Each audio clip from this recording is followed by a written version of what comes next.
Welcome back, students. How are you guys? So, good evening to all of you. Good evening to Hitesh, Aini, Miss Maman, Rafiq Bhai, Shubham Mishra, Ayush, and to every one of you. So, students, we are into our next lecture in the series of lectures on chapter 3, that is audit documentation and audit evidence. So today we shall be discussing about SA560 and SA570. Firstly, we shall be discussing about these two essays, SA560 and 570. Now, SA560 is about subsequent events and SA570 is in relation to going concern and auditor's responsibility with respect to going concern when he is doing audit of financial statements. So before we start, I will take one question from Ayush. He is saying, sir, risk assessment procedures are performed at both at financial statement level and assertion level. What is the difference between these two? Say, when the Ayush, when the auditor has to start audit and financial statements are presented to him, then he sees the whole picture. What is the whole picture presented by the financial statements? What is the total revenue? What is the profit or loss? What is the position of capital and debt? And also the overall environment in which company is operating. He sees industry environment. So in this way, he is making a risk assessment at financial statement level, keeping in view the picture thrown up by financial statements. And risk assessment procedures relating to assertion level means when he is planning risk assessment procedures pertaining to each assertion thrown up by financial statements. Like he might be taking a view on the sales. He might be taking a view on the sales and performing risk assessment procedures in relation to sales. Whether what is the chance of some revenue not being reflected in the financial statements, or the probability of revenue being overstated. So he would be assessing the risk in respect of this, and he would be performing risk assessment procedures at the assertion level. Okay, so is that clear to you, Ayush? Is that clear to you? So now we shall be starting SA560, guys. Now these both essays, guys, SA560 and SA570, these are not only important practically, but these are also very significant from your examination point of view. So routinely, almost in every attempt, questions are coming from these essays, SA560 and 570. So what do we mean by subsequent events, students? What do we mean by subsequent events? So I think you may have heard this term while you are preparing for your accountancy. So subsequent events, students, mean those events which take place between the date of financial statements and the date of auditor's report, and also the facts which became known to the auditor even after date of auditor's report. Now say the financial statements are for year 31st March 2022. So this is the date of financial statements, 31st March 2022. Now say the audit was conducted and the auditor finally signed his report on say 31st August 2022, which is yet to come.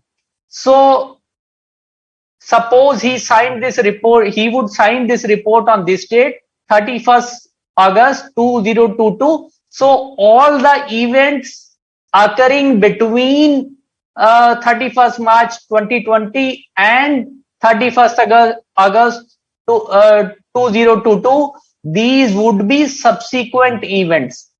These would be subsequent events. And not only that, if any event which has come to any fact which has come to the notice of the auditor after the date of auditor's report, so we shall be discussing this little bit later. First we shall be discussing events and transactions occurring between date of financial statements and the date of auditor's report. So you would wonder why subsequent events are important for an auditor. Say we are only auditing accounts for a particular year, and we have to look at the transactions and events for that year only. For year 21-22 only. Then what we have to do with the events which have occurred in the past date, in the subsequent dates. So students, these events, subsequent events, are definitely significant for the auditor because of the two reasons. One reason is that these such kind of events might throw up for some information for the in respect of transactions which have occurred in the year in which for which the accounts are being audited. Say there is some subsequent event occurring between 31st March and date of signing of audit report, but it throws up some information pertaining to transactions or events relating to year 21-22. So then in this way it becomes important for the auditor, it becomes significant for the auditor. Or there might be some case that these events which are occurring between the date of balance sheet and the date of audit report, these are independent events. These have nothing to do with the year gone by, in respect of which the auditor is conducting the audit. So both the type of events or transactions are significant for the auditor because these could affect his opinion. So that is, guys, the most important thing, because these things, these subsequent events may affect his opinion of the year in which of which the accounts he is auditing.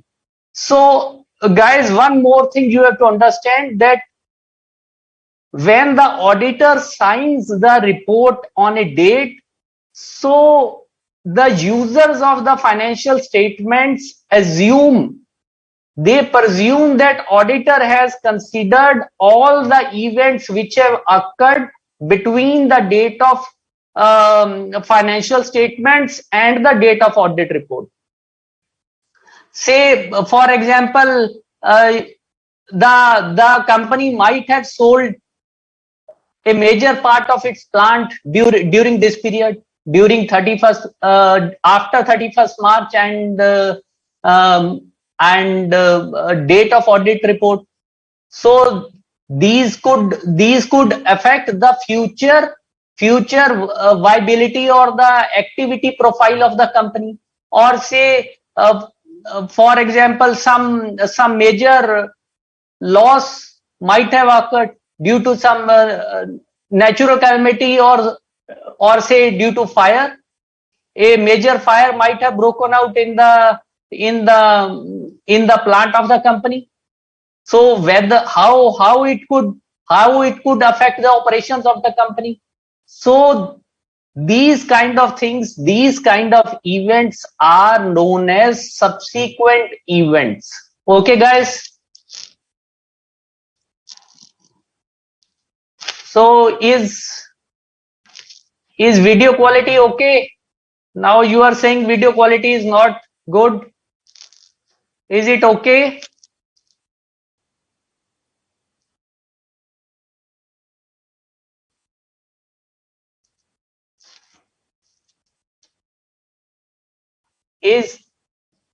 Yes, guys, is the audio video clear? Please let me know. Is the audio video clear? Hiral, you are saying audio video is not clear. Yes, Hiral, there might be some problem at your end. Other students are saying that it is clear.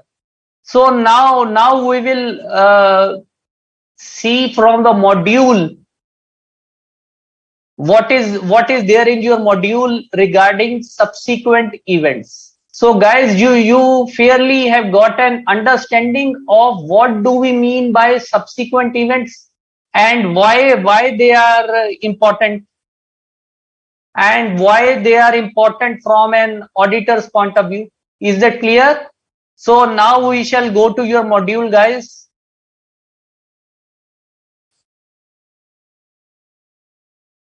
So we are at page 3.65 of your module. We are at page 3.65 of your module, students. So first of all, it defines subsequent events.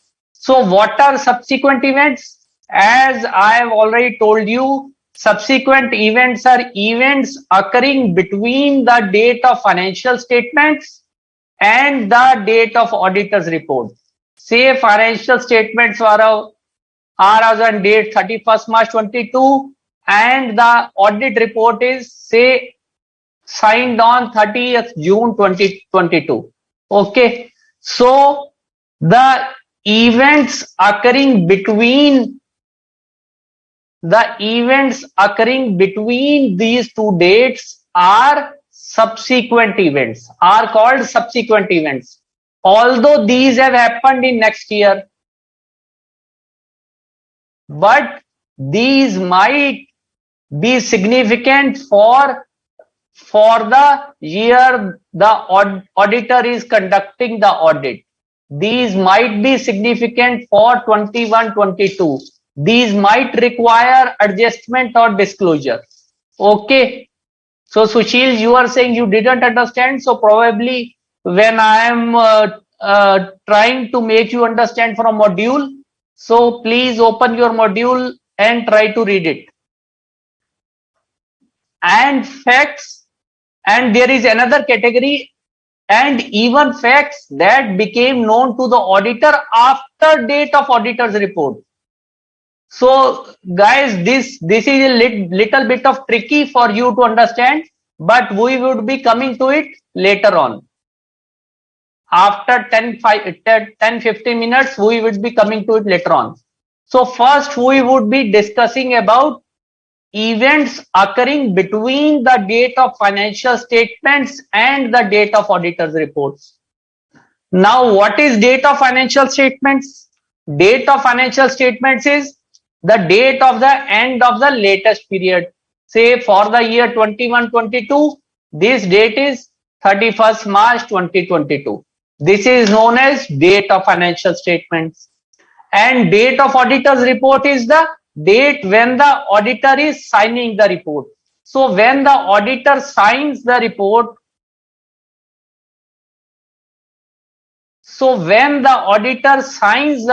he definitely puts a date on it. the date on which he is signing, it is very important. Okay. So therefore, subsequent events are events occurring between what? Date of financial statements and date of auditor's report, and also facts which became known to the auditor even after auditor's report. Even when he has submitted the auditor report, his report, there might be certain facts which became known to him after the audit report. Even these also fall within the category of subsequent events. We would see it how these could fall in the category of subsequent events. Okay. So SA560 deals with the auditor's responsibilities regarding subsequent events. So now, by now you have understood, students, that all the essays, all the standards are on auditing mainly deal with auditor's responsibility in regard to different things. Okay, so like this essay deals with auditor's responsibility regarding subsequent events. So we had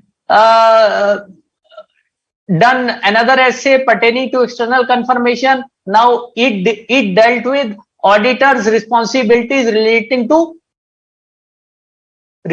external confirmation procedures. Similarly, SA 501, it related to auditor's responsibility regarding audit evidence in respect of certain select items like presence of auditor at the time of physical verification of inventories, litigation and claims involving the entity, and segment information. So generally all essays relate to auditor's responsibilities on different issues, on different matters. Okay, so you guys now understand what is the basic crux of essays, that these deal with the auditor's responsibilities. These give a certain direction to the auditor to carry out his audit, to perform audit procedures in certain standardized ways. Okay, is that clear to you guys?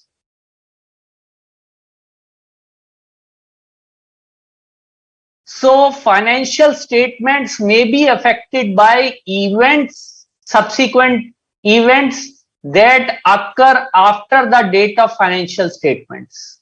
Okay, so it is quite possible that FRF also states subsequent events and it might call for reporting. So normally there are two types of subsequent events. One type is those that provide evidence of conditions that existed at the date of financial statements. Say something has occurred after 31st March 22, say it has occurred on 30th April, but it provides evidence of condition that existed at the date of financial statements. Say we take example of some dispute with the party. Now the dispute of the company relates to say year 21-22, but the court or some authority, it made certain progress only on 30th April 2022 in respect of those conditions. So the auditor might come to know of some material, some important information relating to the events which had occurred in 21-22, but the information is available to him on 30th April. Okay, so he would have to see how this is going to, how this new information which has come to his light on 30th April before he is submitting his report, he is still in the process of finalizing his report. He is still performing audit procedures. The information has come to light, his light on 30th April, but it relates to transaction or events which had occurred in 21-22. So this information is important for him. Okay. So those that provide evidence of conditions that arose after the date of financial statements. So there might be some event which has nothing to do with the year gone by. So the like some independent event has occurred, say some fire has occurred. Now it has nothing to do with year 21-22. The fire has occurred, say on in the month of June 22, but the auditor has not sent the report. But if the fire is huge, that it could say impact the operations of the company in the subsequent years. So the auditor may ask the management to disclose it. Okay. So SA700 explains that the date of auditor's report informs the reader that the auditor has considered the effect of events and transactions of which the auditors become aware and occurred up to date. Yes, Mehman, Rafiq bhai, we shall be coming to the performance of audit procedures relating to subsequent events. Definitely, the auditor performs audit procedures pertaining to subsequent events. Definitely, he performs. We shall be coming it to in a short while now. So you have to understand that even SA700 requires. Even SA700 requires that the date of the auditor's report, that the date which is there on the audit report, say date is there on the audit report 30th June. So it informs the reader, the person who is using the financial statements, who is reading the financial statement, he makes a perception in his mind that the auditor has considered all events occurring up to the date of his audit report. Okay.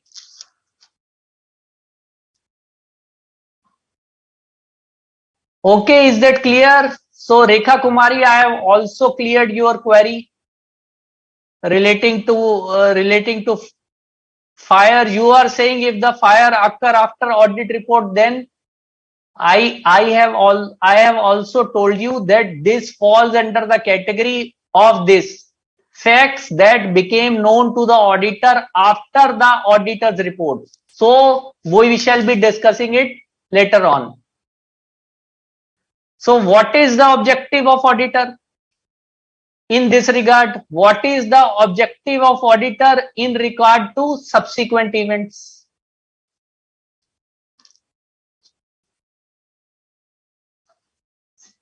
What is the auditor's objective in regard to subsequent event? Now, one of his objective is to obtain sufficient appropriate audit evidence about whether events occurring between the date of financial statement and date of auditor report, that is subsequent events, require some sort of adjustment or disclosure in the financial statements, and whether this disclosure has been made by the management or adjustment has been made by the management. Say you would what do we mean by adjustment? Say students, there might be some debtor outstanding in the books of the company as on 31st March 2022. Say amount of rupees 50 lakh is outstanding. But before the auditor has signed his report, it has come to his knowledge that party has become bankrupt, or say it has fled the country, okay, then wouldn't it be prudent on the part of auditor to see that whether it has been it requires disclosure by the management? He would ask the management to make disclosure and make adjustment that this amount is not recoverable, this is not going to be recoverable. What is your opinion whether this debt is recoverable or not, since the party has fled? Okay, so this we mean by what when we say adjustment. Okay.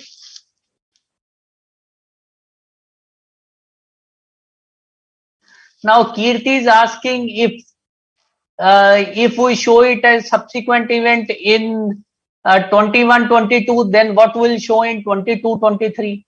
So Kirti, obviously I am telling you, for 21-22 it would be a subsequent event, but for 22-23 it would not remain as a subsequent event, it would become actual event.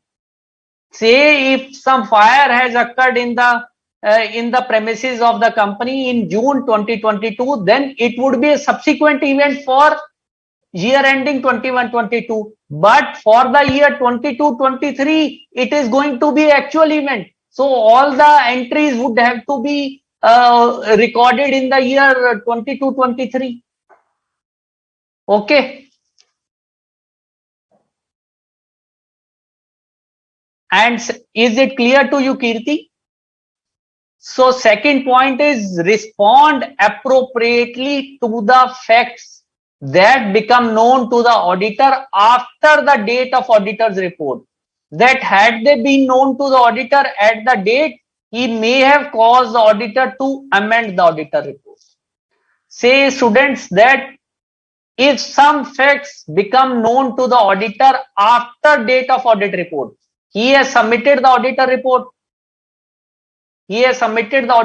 but there is some fact of so material in nature which comes to his notice after the date of audit report, and if the same thing would have been in his notice before he had put his signatures, before he has signed the report, so he may have amended his report, he may have given different opinion. So in that case also there is a proper procedure laid down. Then what has to be done in such a case?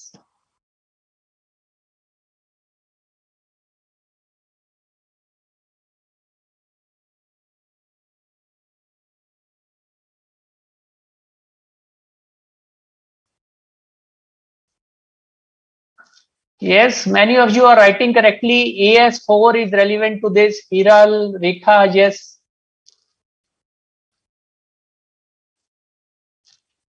Now, Pooja, you are asking when they would be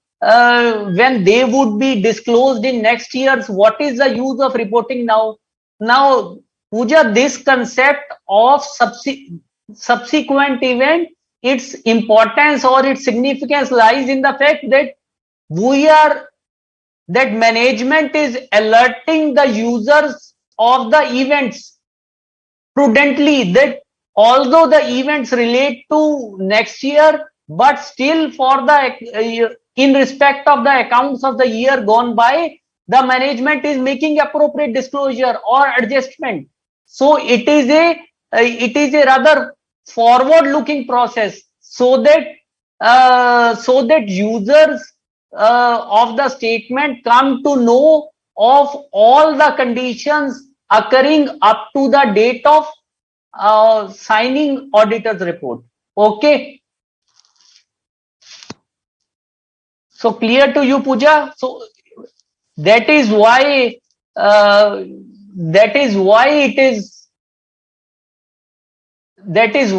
where significance of subsequent events lies.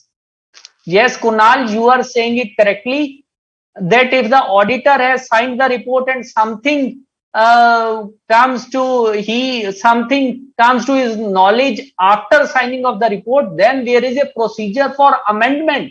Then he can issue an amended report. We will be studying it later on, as I have already told you.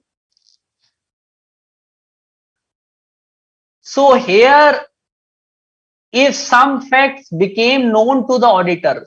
So guys, these are not little facts. Say there should be some major fact which is affecting the company. These are not little things.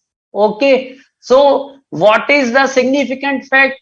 Is that material? Is it material to the company as a whole or not? That is up to the professional judgment of the auditor to decide. These are not of some petty small things to be which would require amendment of audit report. Okay. So if some events, if some conditions become known to the auditor after the date of auditor's report, then he has to respond to these appropriately.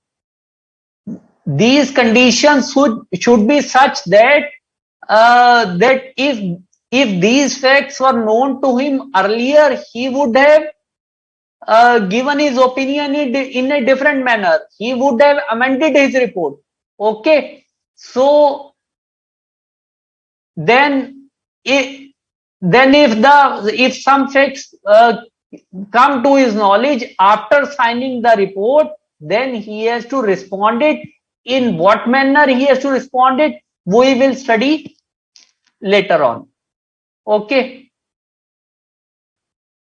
So now what are the somebody had asked, one student had asked regarding audit procedures. Yes, now we have come to audit procedures regarding subsequent events.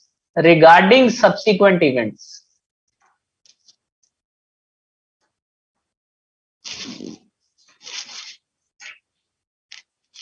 Now the auditor shall perform audit procedures designed to obtain sufficient appropriate audit evidence regarding subsequent events. He has to see that all the subsequent events, the effect of subsequent events, if material has been adjusted or disclosed in the financial statements, and all these events stood identified. Now he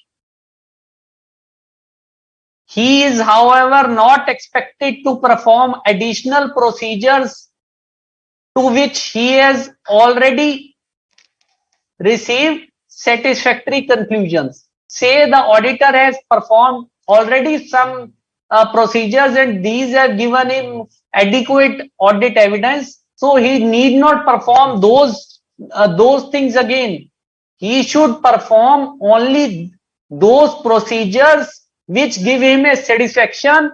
Number one, that all subsequent events have been identified by the management, and if some adjustment was required, it has been made, and if disclosure was required, it has been made. Now how he is going to identify subsequent events? Now my question is this: how? Yes, Hitesh, you are asking rechecking or re-verifying is also part of audit procedure. So the term is recalculation and re-performance. Technically, Hitesh, the term is recalculation and re-performance. These both we have discussed earlier while doing audit procedures.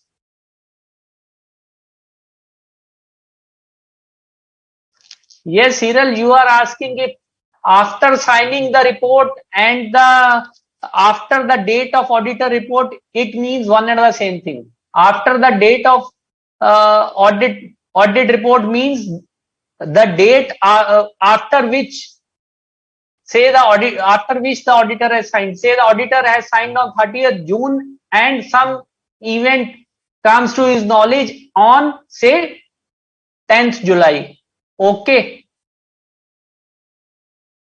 So how he is going to identify the subsequent events? What audit procedures the auditor is expected to perform regarding subsequent events? Now this is $1 million question. Yes, students. Now, what kind of procedures he can perform, from where he can dig out the fact that some event has happened which is affecting financial statements of 21-22, or even if it is not affecting, it requires disclosure, or it requires some adjustment in the accounts of 21-22. Okay, so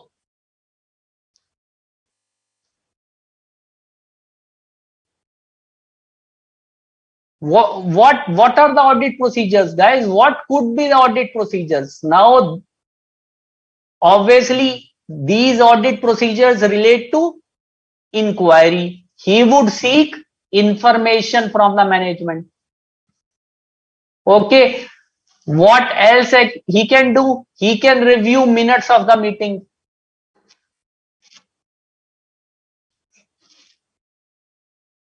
He can go through the interim financial results. Say he is signing the report on 30th August, and then he can have a view on the results of 30th June for the quarter ending 30th June, so that he may know about some events might come to his knowledge.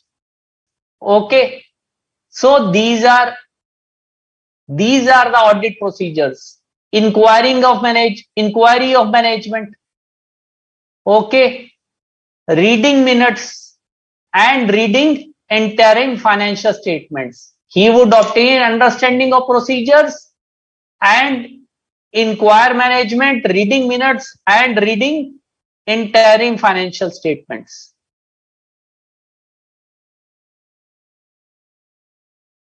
So all these points are clear. And one more thing, guys, what he else can do? One more important thing, this we have forgotten.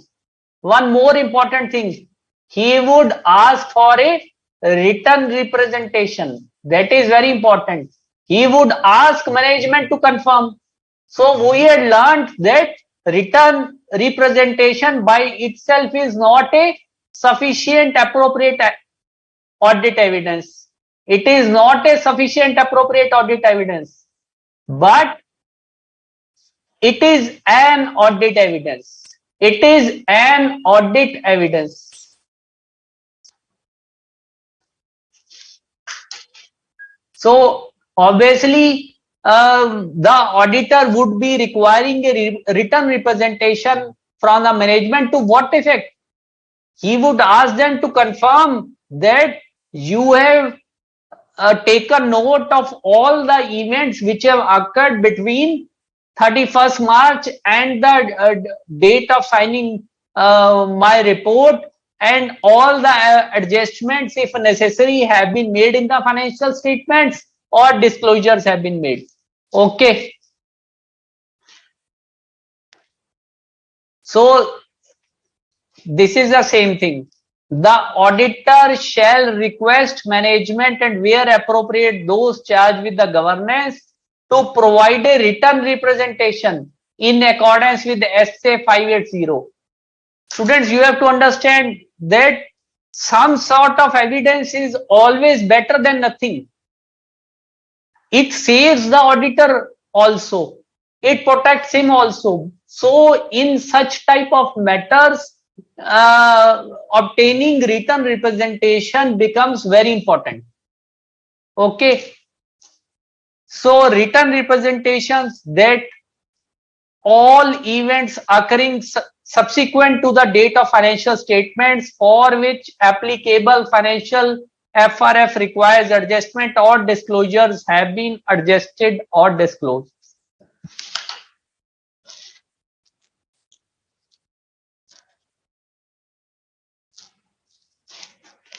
Yes, Hiral, you are asking how it is an audit procedure obtaining an understanding of procedures management has established. So here it is meant to say, Hiral, that you understand that financial statements are the responsibilities of whom? Again, come to basic things, basic fundas. Whenever you are in doubt, whenever you are in trouble, you just go to the basics of auditing of chapter 1. This I had told you at the very beginning. Never lose sight of basic things. So whose responsibility is to prepare financial statements? It is of management.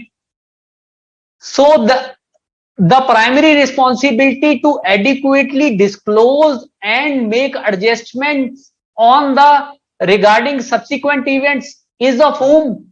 First responsibility is of whom? It is also of management. Okay, so the auditor shall make an inquiry of the procedure adopted by the management to study subsequent events. He would ask them how you have identified subsequent events. Please tell me, please let me know, so that by making an inquiry in this regard, by understanding the steps which the management has taken for identifying subsequent events, the auditor in the process might come to know about different things. Is that clear, Hiral Parak? Hiral Parekh, is that clear to you? Please let me know.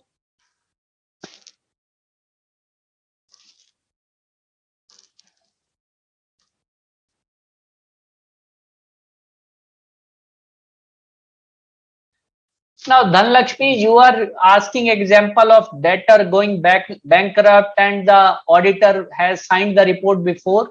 Now, these things I try to explain you by giving example. Now, these things have to be considered from the point of view of materiality as a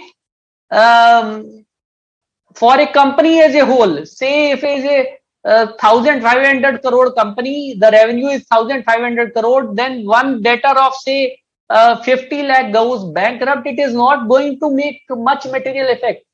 The process of amending the audit report is, the auditor would not normally resort to it, but in certain circumstances he might think that it may be proper for him to resort. Okay, so Hiral, is that clear? Hiral Parekh, is the point clear to you that how obtaining the knowledge of management procedure for identifying subsequent events is an audit procedure? So now we come to the two things, students, where say some events, some conditions, some facts became known to the auditor after he has signed the report. Now, the second part of the subsequent event definition. So, facts which became known to the auditor after the date of audit report, but before the date the financial statements are issued. Now, it is a new term. You would say, yes, sir, what is this term? Yes, Nagalakshmi, we are getting all your queries. Please let me know if you have any specific query.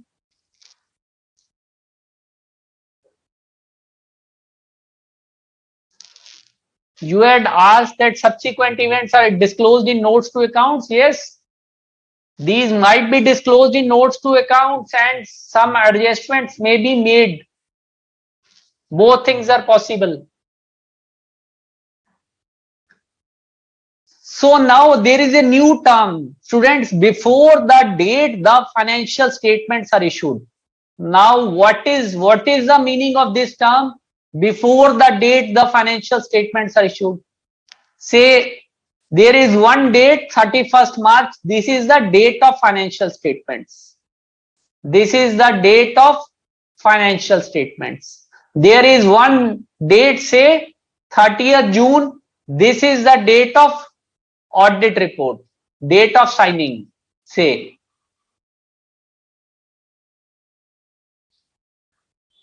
And say there is another date 15th or say 9th July 22. It is the date of issue of financial statements. Now आप कहोगे students issue का क्या मतलब है? Issue means when these financial statements are made available to third party. Say if the auditor has signed the report, but these statements are still not given outside to anybody. These are still in the company. These are not given to third party. So say the company has filed its audited accounts with regulator. Okay, say with SEBI on 9th July. Then it is the date on which these financial statements are issued, or the company has given financial statements to bank. So it is the date on which financial statements are issued. So whichever is the earliest date on which the financial statements have been made available to the third party, this is known as date of issue of financial statements. Date of issue of financial statements.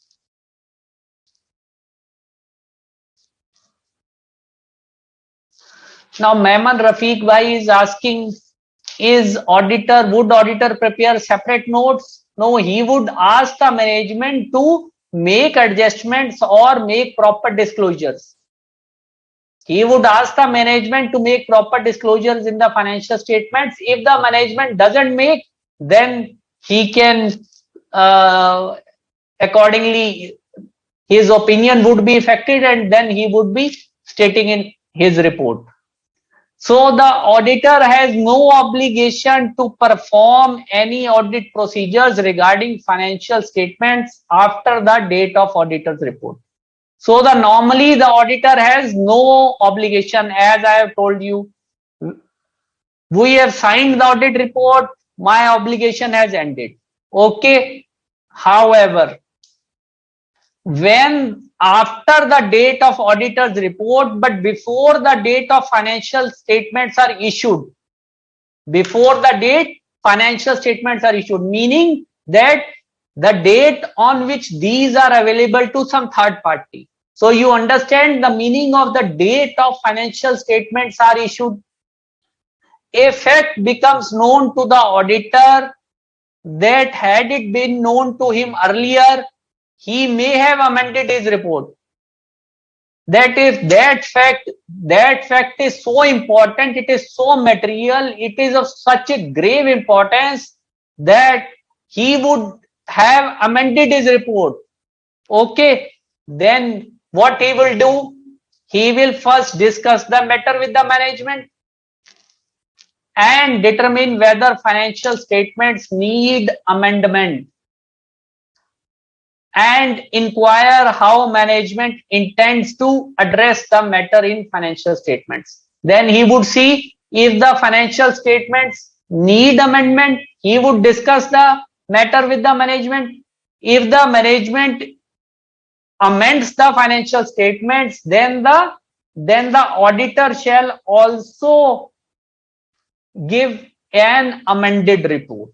Okay, so many of you at the beginning were saying amended report. Yes, audit report can be amended in these circumstances. Okay. And before giving his amended report, he would carry out all the audit procedures in respect of that fact which has come to his knowledge after signing his earlier report. Okay, clear guys? Now this was the one condition. Now second condition is, what could be the second condition? Second condition is that facts which became known to the auditor after the financial statements have been issued. Say the auditor has signed the report on 30th June. and the statements were issued. These were given to regulator, say on 9 July. So statements have been issued to him, issued to third party on 9 July, but some fact comes to the knowledge of auditor, which is very material, and which if this fact had come to his knowledge earlier, he would have given a different opinion. He would have made amendments to the audit report. Okay. So say the fact comes to his knowledge on 30th July, 31st July. Then what he will do?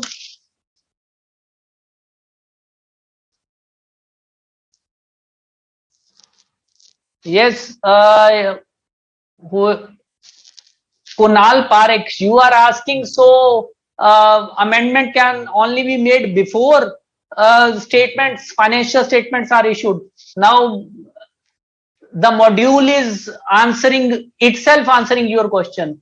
Thus, financial statements can not only be amended before these are issued, but these can also be amended after these have been issued.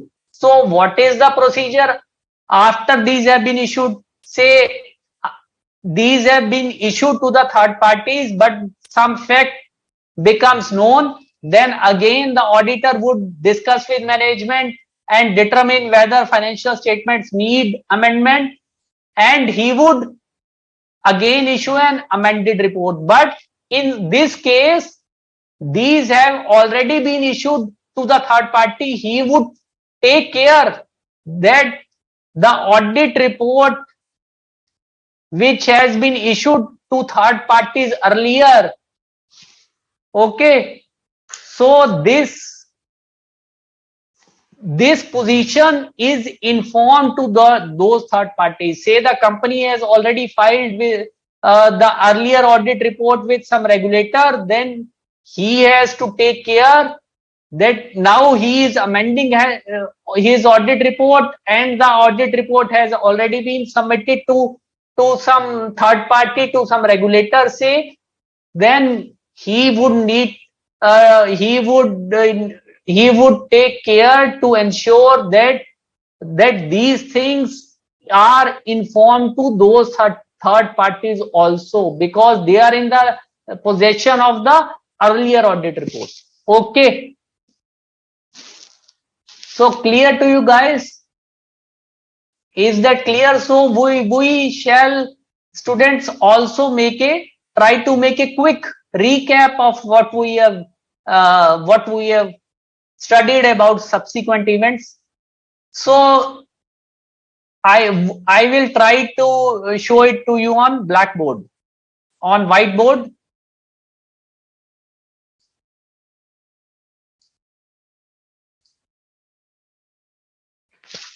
Now students, we have learned that subsequent events, what are these? Subsequent events are events occurring between date of financial statements and date of auditor's report. Is that clear? Plus facts which became known to the auditor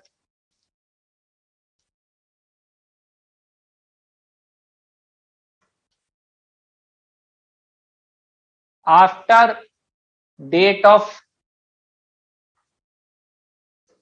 auditor's report or date of signing. So subsequent events, you would understand, these relate to both these things. This is one category and this is another category. Clear? So we have discussed that SA560 deals with the auditor's responsibility relating to subsequent events. Now what the auditor has to do?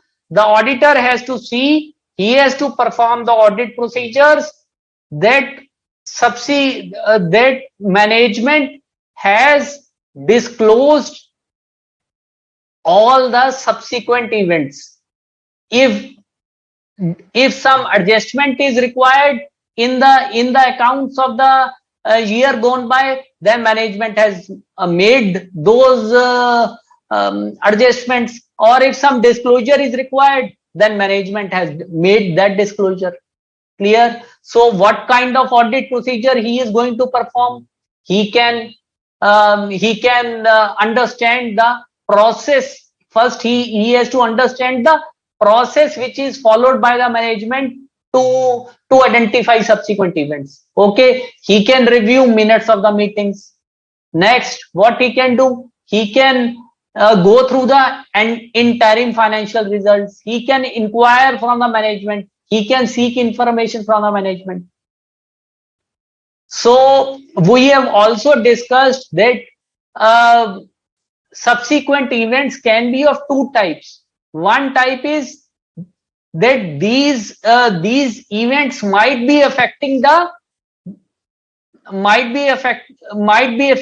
position of the year gone by. These might relate to transactions of the year gone by, or these might be in themselves some independent events which do not have anything to do with the year gone by, but these definitely require some sort of disclosure. Okay.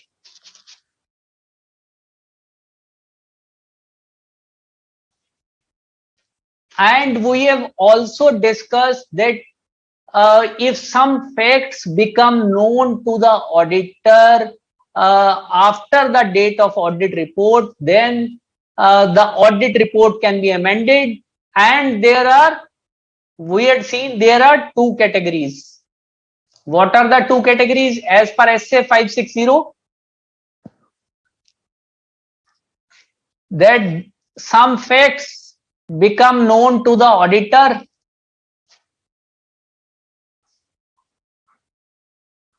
after date of report, after audit report date, but before financial statements are issued. Now this is a new term, completely new term, guys. But before financial statements are issued. So what is the meaning of financial statements are issued? The meaning is, before financial statements are issued, the meaning is that these are made available to some third party, and there can be a situation where facts become known to auditor after audit report date, but after financial statements are issued. Now these have been issued, financial statements have been issued to a third party. So what is the difference in these two situations? What is the difference? Here also he has to amend, he has to discuss with management and see if the management is willing to amend. If the management is willing to amend the financial statements, then he shall give amended audit report.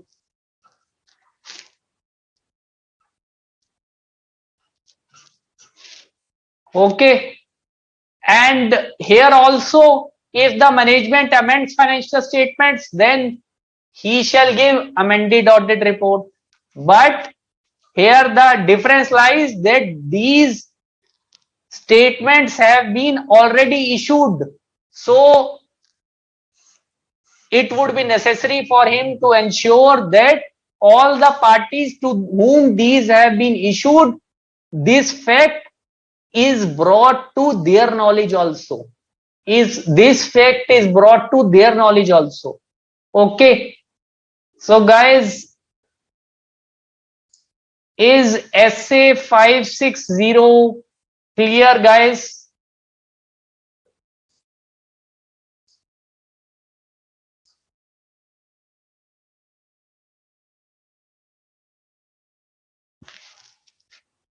Yes, students.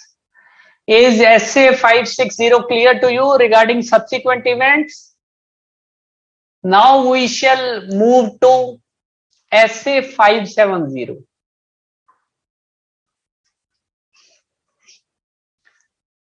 which relates to going concern, auditor's responsibilities relating to going concern and its implication for the auditor's report. So guys, you understand, students, you know the meaning of going concern. I am pretty much confident that you must have read it in the AS1, Accounting Standard 1, in your accountancy classes. Now, Prabhas Jain, you are asking what are the important points. All the points we have discussed in SA560 are important. So, Prabhas, I have given you summary of SA560 on whiteboard. So, this is all what you have to remember. What is the meaning of subsequent events? What are the duties of objectives of auditor in relation to subsequent events, and what kind of audit evidence, audit procedures he has to apply to ensure that subsequent events have been identified. Okay, these are all important points. So guys, you have read about going concern in Accounting Standard 1 in your accounting classes. So as you know, students, it is fundamental, one of the fundamental accounting assumption. It is one of the fundamental accounting assumptions. Now, what does going concern mean? Going concern means that the entity is going to carry out its operation in its foreseeable future. Foreseeable future is not defined, but for the point of view of preparation of financial statements, it means at least a period of next 12 months. Say for the period of we are talking about 21-22, say for the next 1 year at least, that the management has no intention to materially curtail its operation or to drastically reduce its operations. So students, why this going concern is important? First of all, tell me why this is important in accountancy. How does it affect preparation of financial statements and accounts? First of all, give me answer to this question. Rekha, you are saying how to remember all the essays. Rekha, you have to first study the whole subject, and you will yourself learn that what are important things which are coming again and again, what is the sequence of the whole audit process, and then you can remember the key points. You have to understand, you have to remember what was the basic thrust of that essay, what was the basic point in that essay. So this you have never to lose sight of. Okay, so like in case of SA560, I have already told you in summarized form on whiteboard. So while learning, while remembering, whatever you are doing, you are writing. So make these type of charts and then try to remember this in your mind. So when you will independently make these type of things, then the whole issue would be absorbed in your mind. Okay. Now Shubham is asking, is writing practice necessary for essays? If you are not confident in writing, then Shubham, you should attempt little bit of writing. But apart from writing, first you have to understand and remember and then write. Not first you have not understood the concept and you start writing. It would be of no use and just a wastage of time. So first and foremost thing is, first you understand the things. What is this all about? First you go to the basics of auditing. what the auditor has to do, what is its nature, how he performs the audit, what is the meaning of audit evidence, what is the meaning of assertion, what is the meaning of audit procedure, what are different type of assertions, what are different type of audit procedures, what is the meaning of audit program, what are the limitations of audit, why the auditor why the audit suffers from inherent limitations, what kind of limitations these are, and what is the meaning of essays, how these are helpful. So you have to understand logic behind each thing. So when you would be understanding logic behind each thing, all the issues would be getting resolved. Okay, and the picture would become clearer and more clearer in your mind. Okay, is Shubham Mishra, is this thing clear to you?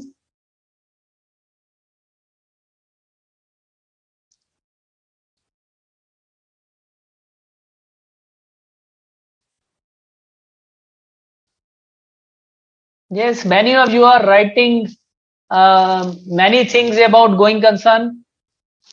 So many things are correct. So going concern, students, I will try to explain to you in a very simple, easy language.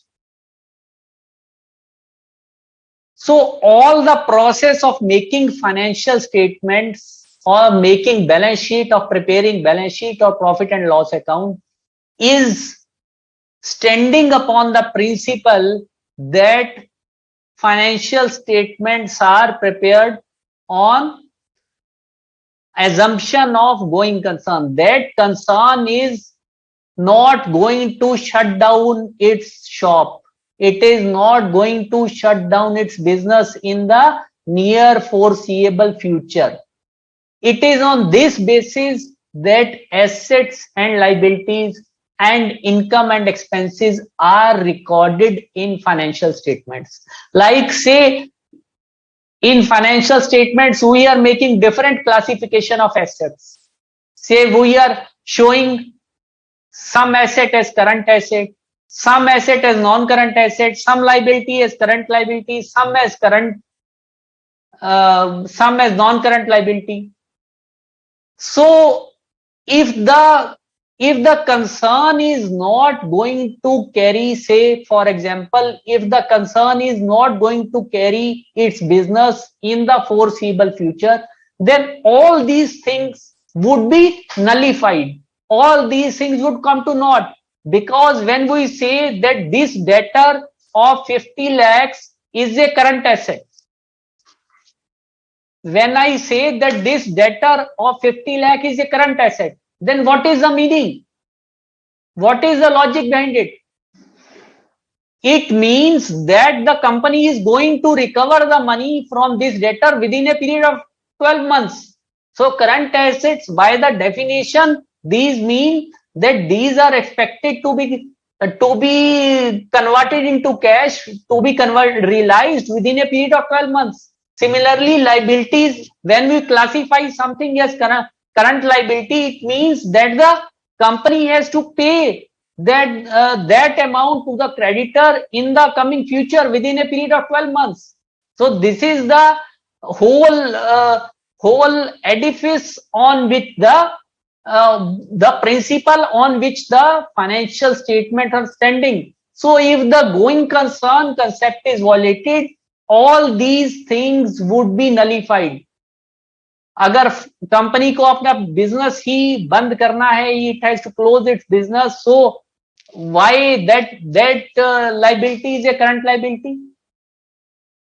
If the money is not going to come from the debtor, or if say the inventories are not going to be realized, these are not going to be sold, and after selling these are not to be converted into debtors, then what is how these are current assets?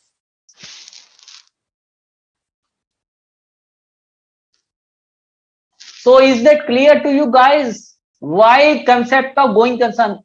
Apart from what you are writing from the bookish point of view. I am trying to explain it from a very basic practical angle. So has the concept gone into your mind, guys? Have you understood why the concept of going concern is important, and what is in fact meaning of going concern? I have tried to explain you with the help of one little example. Yes, guys, waiting for your mails. Nobody. So now it further states that SA701 deals with the auditor's responsibility to communicate key audit matters. Now there is another important term. These students you would be learning in your second module when you would be reading SA701, key audit matters. So going concern is also a key audit matters, CAM. So key audit matter, students, you can understand key audit matter is a matter which the auditor feels is a significant matter, which is a very important matter, and he specifically states this matter under the heading key audit matter in his audit report. Okay, and key audit matter is always from current year's transaction, and it is always from the matters which has been communicated with the management. So you would be studying about this key audit matter in your chapter on audit report. For the time being, you have to understand that key audit matter is a significant matter, important matter, which is reported by the auditor in his audit report. Okay, so going concern is also a key audit matter. Going concern is also a key audit matter. SA701 states that matter relating to going concern may be determined to the key audit matter. Okay.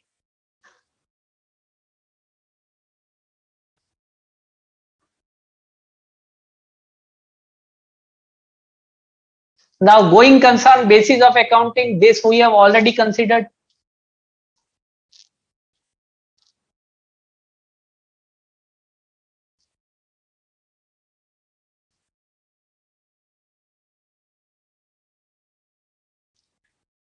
Yes, Ayush, I am giving you a general example. Then hold this significance, say if that is not a going concern and you are not able to realize the money in the coming 12 months. So obviously I would be classifying it as a non-current asset. I would have to classify it as a non-current asset.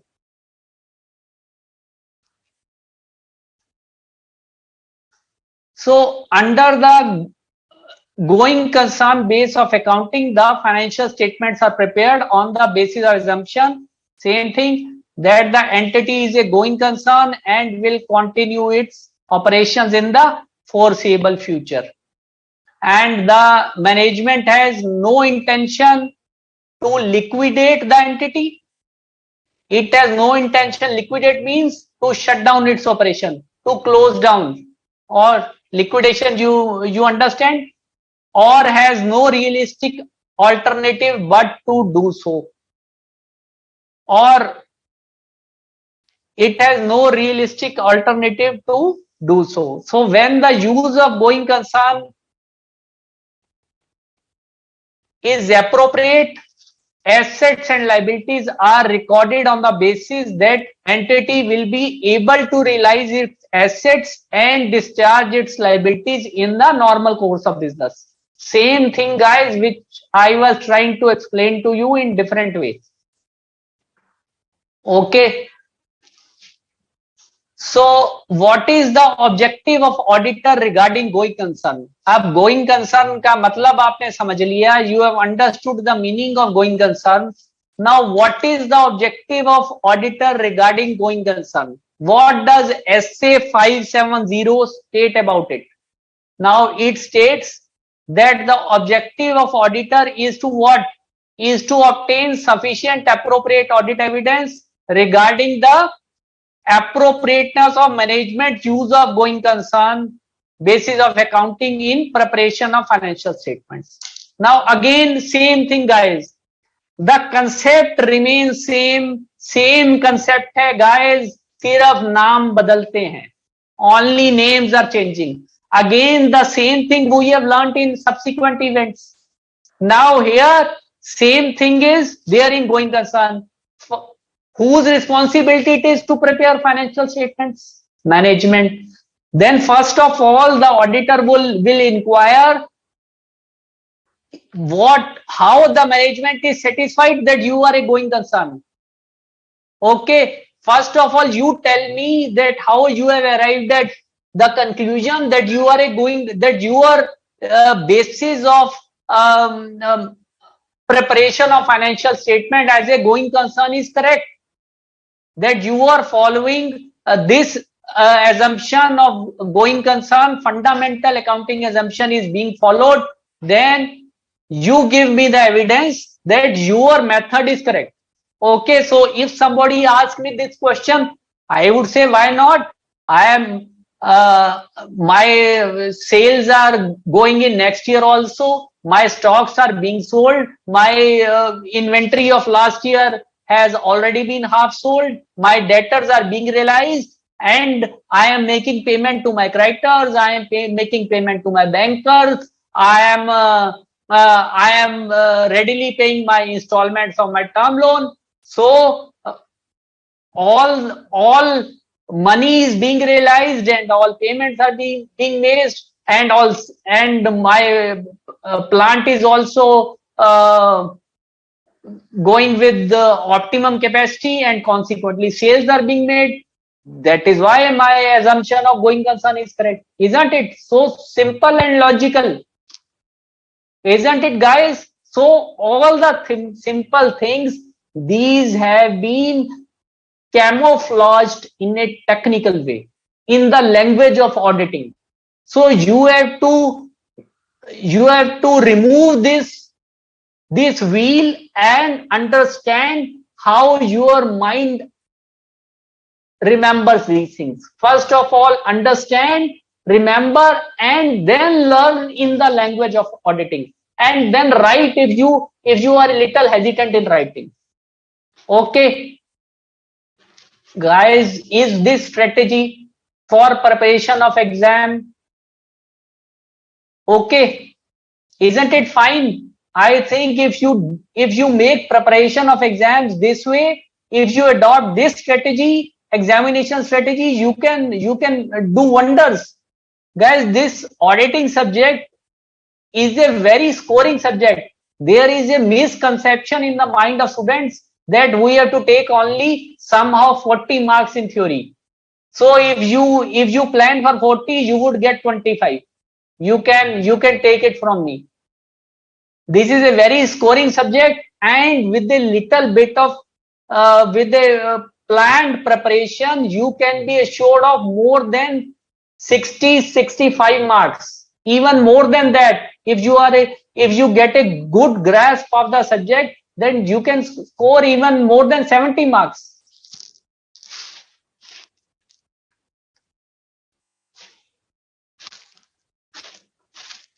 So guys, is that clear? So first of all, the auditor would ask the management how your assumption of going concern is appropriate. Okay, and to conclude on the audit evidence obtained, and then whatever audit evidence he has gathered, he would have to assess. Now this line is very important. Now it would be repeating in this essay n number of times. So you have to remember this line as such, that whether a material uncertainty exists related to events or conditions that may cast significant doubt on entities' ability to continue as a going concern. It means that whether there is some significant uncertainty which has come to the notice of auditor, which by which there is a doubt that the auditor would not be able to carry that, company will not be able to carry its operation as a going concern in foreseeable future. Say for example, the product which the company is dealing with, the auditor comes to know that some competitor has developed some new product and that product is out of the market now. Okay, some new technology has come. So in that case, unless the company changes its line of activity, then it cannot continue with that existing line of activity. So it is an example of material uncertainty.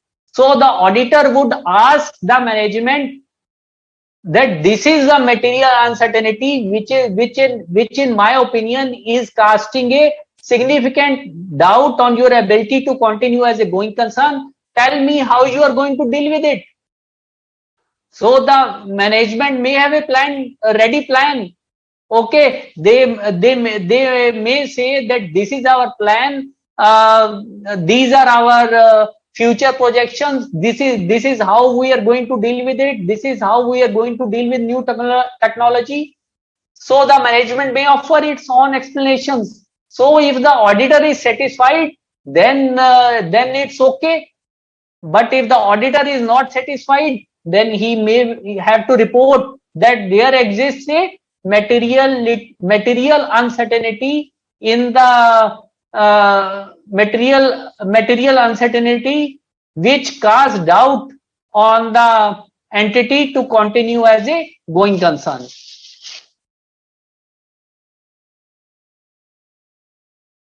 Yes, Kunal, same thing. Only wording has been twisted. Only wording has been twisted. So again, you have to remember that all same thing, that financial statements are responsibility of management. So obviously, before the auditor employs his own audit procedures, he would ask the management how you have arrived at these conclusions, because all these things are at the first hand, these are to be prepared by the management. So when management is preparing these things, it is taking into account all these things to report in accordance with this essay.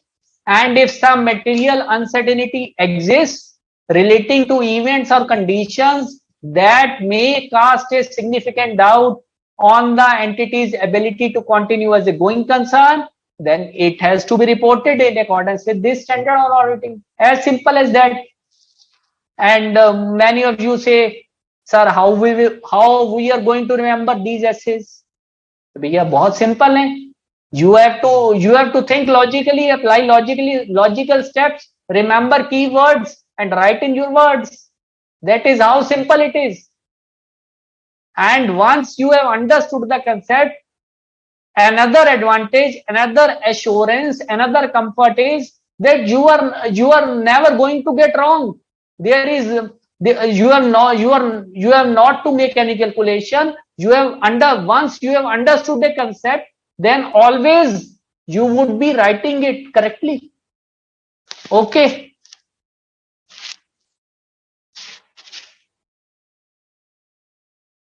So what are the responsibilities of the auditor? Now same thing. Now responsibilities of auditor are also flowing from objectives of auditor.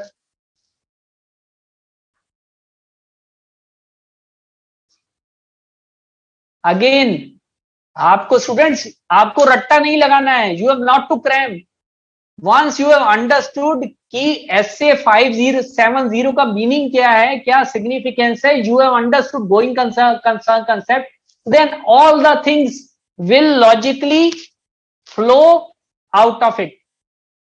So responsibilities of auditor are to obtain sufficient appropriate audit evidence, that whatever the management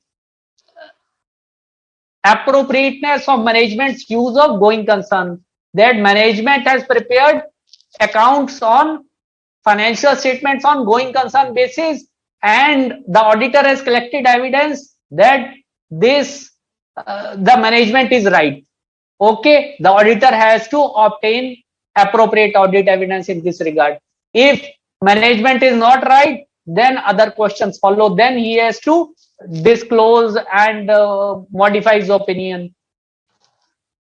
To conclude, on the basis of evidence obtained, whether a material uncertainty exists about the entity's ability to continue as going concern. Now management says that we are a going concern, we have prepared accounts on the basis of going concern. Now the first step is auditor would see whether management's assumption is correct or not. Okay, and whatever evidence he has collected, whether he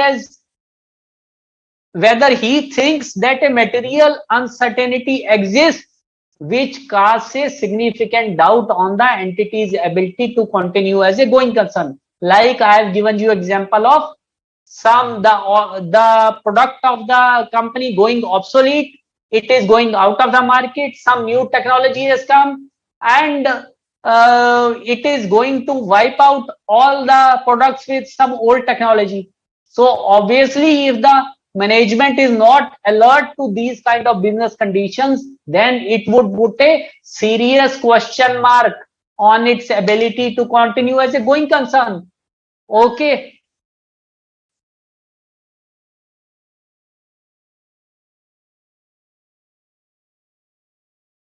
So these two things are clear to you guys. Now we come to next thing.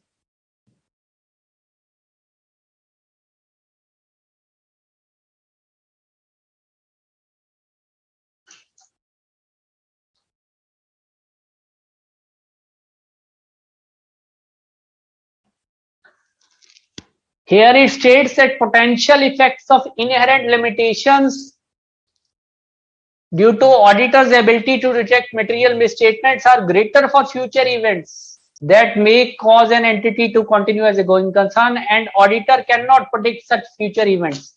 Say guys, when we were doing chapter 1, we had understood that auditor is not God. He cannot predict future events. Okay, so the possibility that the auditor may not be able to visualize future events correctly, and therefore there is a greater possibility of the misstatements creeping in the financial statements. So therefore the audit itself is not a guarantee that the concern will continue as a going concern. The auditor is not God. He cannot tell what is happening to going to happen in future. Okay, so when COVID came, nobody knew that COVID is going to come. Okay, so how you can predict future? So therefore the possibility of misstatements due to this effect are greater. So users cannot assume that auditor has signed the report, so the concern will continue as a going concern. Okay.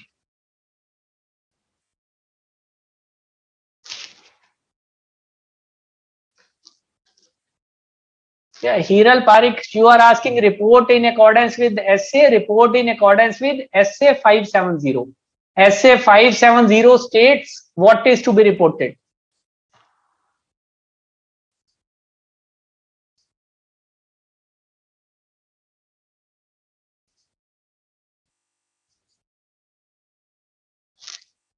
Now, next point is that auditor, first of all, the auditor shall see whether management has performed a preliminary assessment of entity's ability to continue as a going concern. This is the point we have already discussed. So if such an assessment has been performed, the auditor shall discuss with management whether there are certain events, whether he would ask whether you have identified some events which may cast upon significant doubt upon your ability to continue as a going concern, and if so, management's plan to address them. Like I have given you example of change in technology. Say how you are going to address these.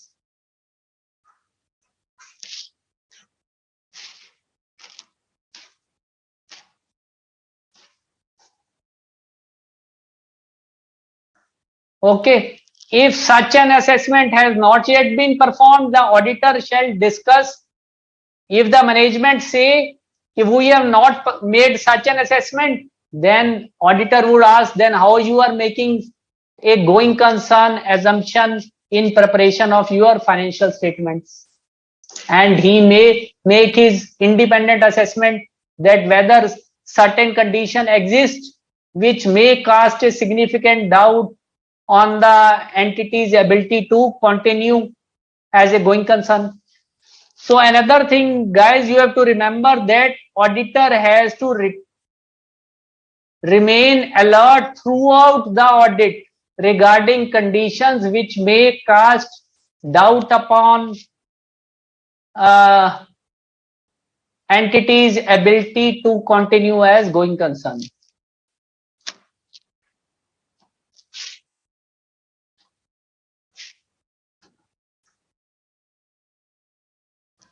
He has to remain alert throughout the audit. Again, the same thing. He would maintain an attitude of professional skepticism throughout the audit. Okay. So now here are the some of the examples, the events which can cast doubt upon the ability of the concern to continue as a going concern. Say some of the examples are operating in nature, some are financials, and others in others heading.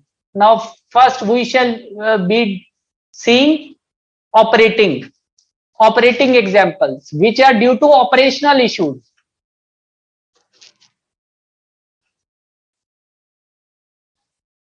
Like say loss of a major market. Say if 80% of my revenues are coming from one person, one client, and this client has left me, then it is an example of loss of a key customer or loss of a major market. Say if 80% of my revenues are coming from US and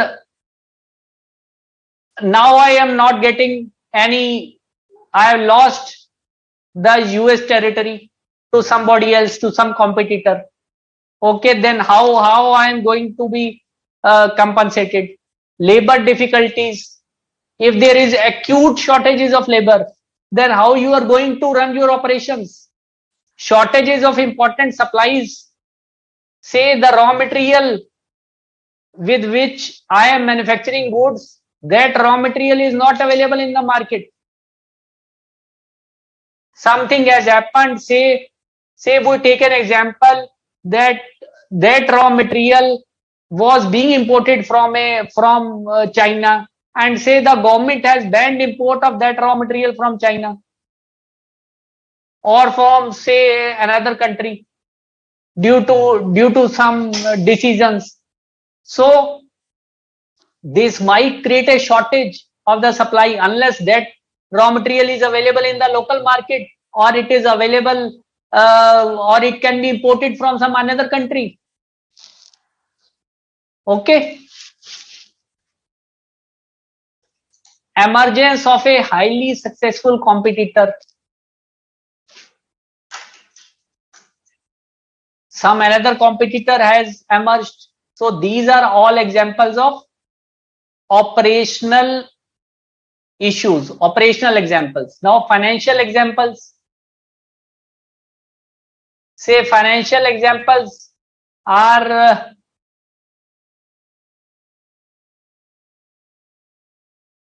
yes.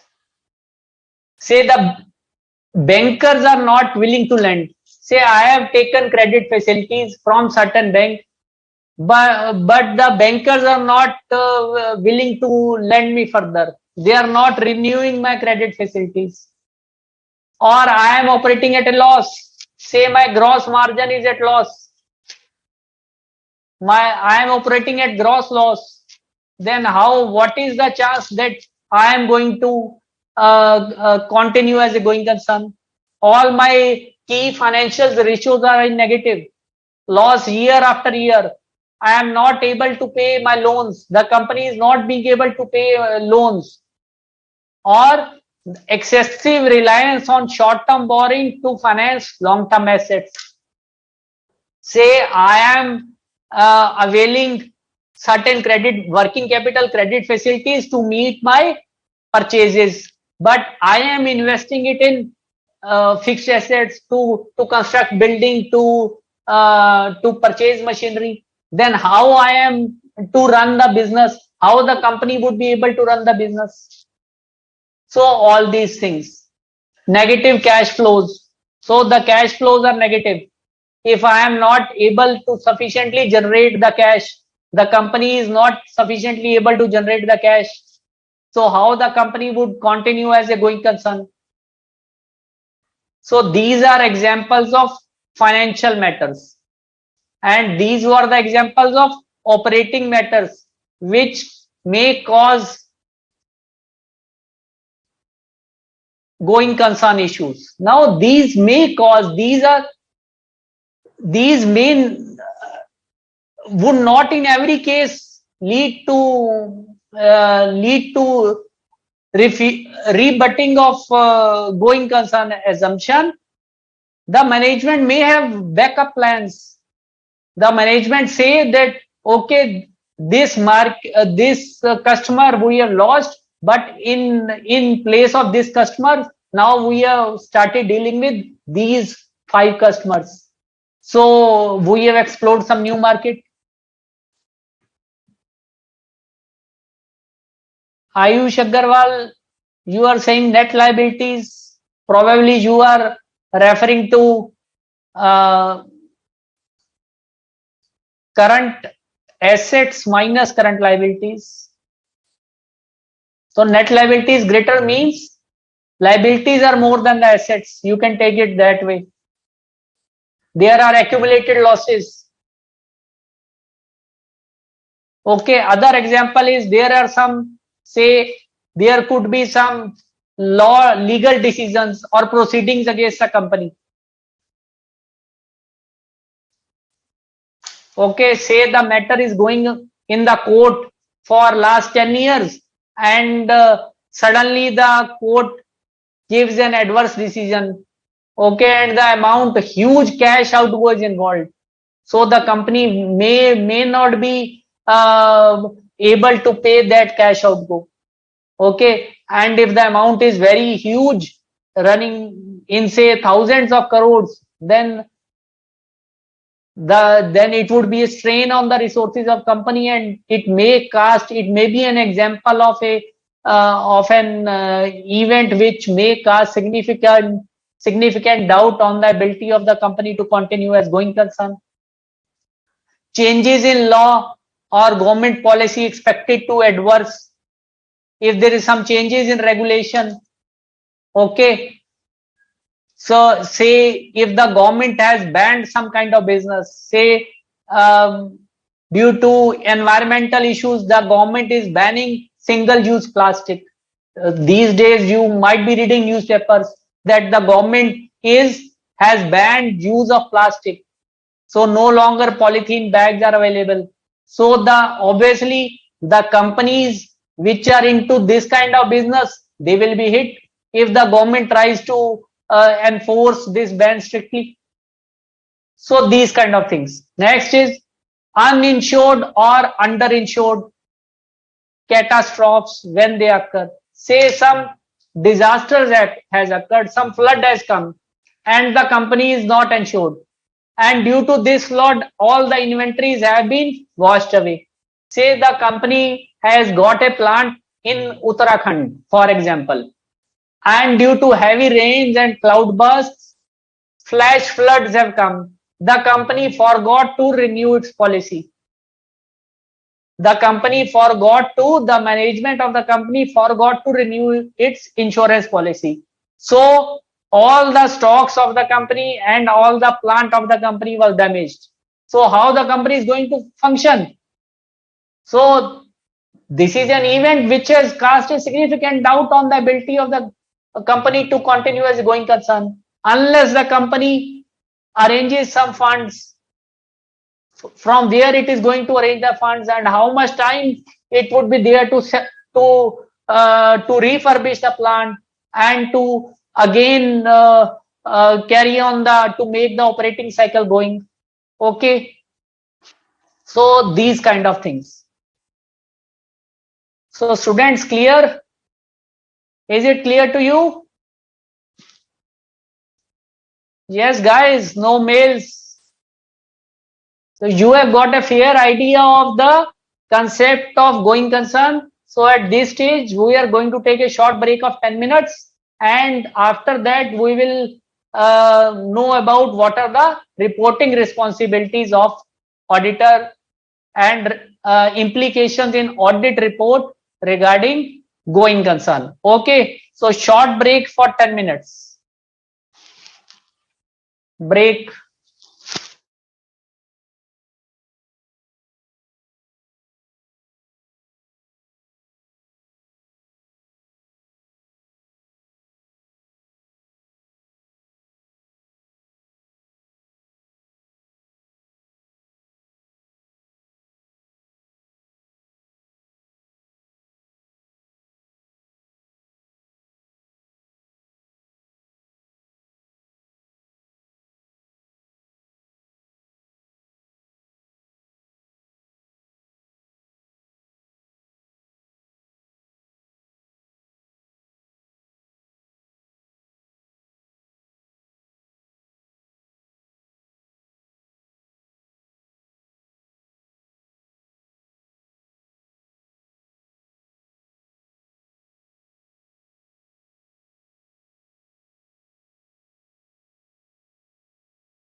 Yes, students. So now here we will now discuss audit procedures.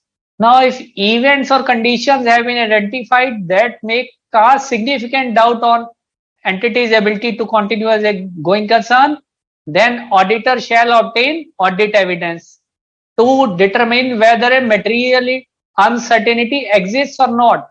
So, if there is some event which or condition has been identified which can be a source of creating a doubt in the minds of auditor regarding ability of entity to continue as a going concern, then auditor shall obtain audit evidence to see whether material uncertainty in fact exists or not.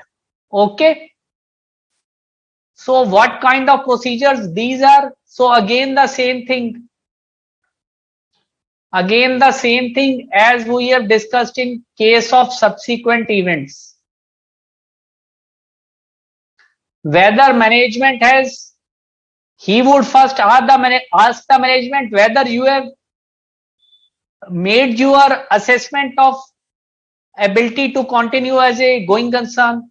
Okay, if you have not made, then please he would request the management to make its assessment. And if the management has made the assessment, then evaluating management's plan for future actions. Say the management say that we are taking these kind of steps to address this issue, to address this issue of going concern. Say we had taken an example of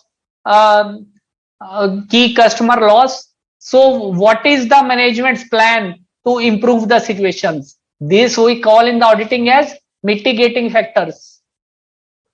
Mitigating factors. It means that what steps the management has taken to reduce the impact of those conditions, like whether the management has prepared cash flow forecast and what analysis the management itself first has made. So before the auditor proceeds to make his own assessment, he would ask the management whether you have done these type of things. Okay.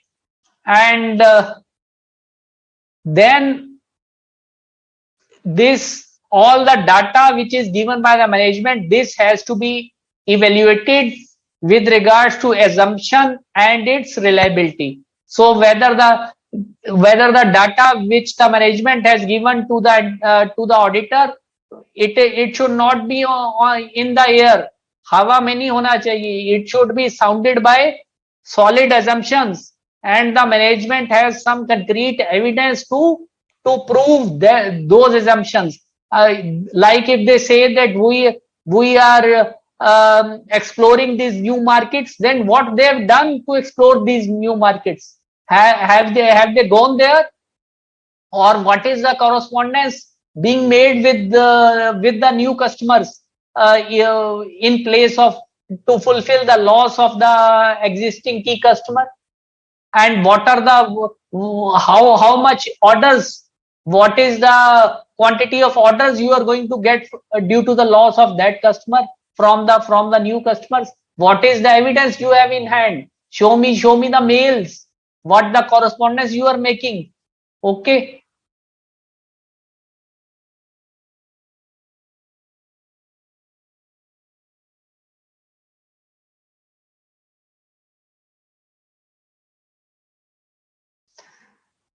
Considering whether any additional facts have come available since management, say when the management has made the assessment, some new facts have come to light, so he has to evaluate those also. And not the least, written representations. Again, he would take a written representation from the management regarding their future action plans and feasibility of these plans. So what should be the audit procedures? Now, audit procedures in relation to these might be that he would be analyzing all these documents. Okay, like the management has prepared cash flows, then he would be analyzing and discussing the reasonableness of assumptions, the reasonableness of assumptions, and whether these are backed by certain appropriate evidence, whether the auditor is satisfied or not, and what results are from the interim financial statements. Say the company is saying that we are exploring new customers, so the auditor would say like the 3 months have passed by. So what is the sale? Show me your June quarter results. What is the quantum of sales you have made to these customers? Okay.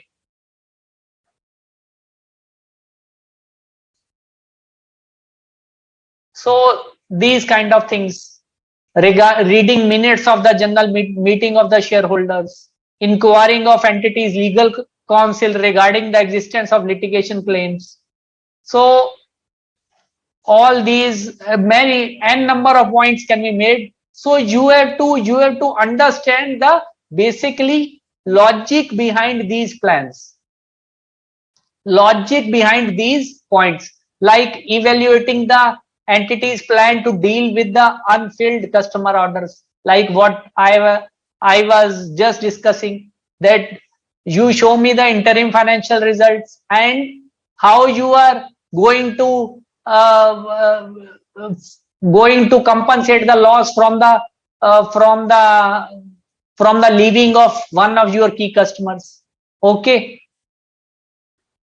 So these are some of the examples. Now we will come to sorry, auditor's report part. Implications for audit report. Now how this is to be dealt within the auditor's report. Now that is again after you have understood the concept of going concern. Now this becomes very important. Now this becomes very important. Wherever the things come to the report of auditor for reporting point of view, it becomes very important from your examination point of view, because ultimately the auditor's opinion hinges upon his audit report, whatever he has stated in his audit report. Here interim financial statement means financial statements for not full year, for a shorter period, which is not full year, say for a quarter, for a half year. Okay. So if the financial statements have been prepared using the going concern basis of the accounting, say obviously the management generally it is making financial statement using going concern basis of accounting. Okay. But in auditor's judgment, management's use of going concern basis of accounting is not appropriate, is inappropriate.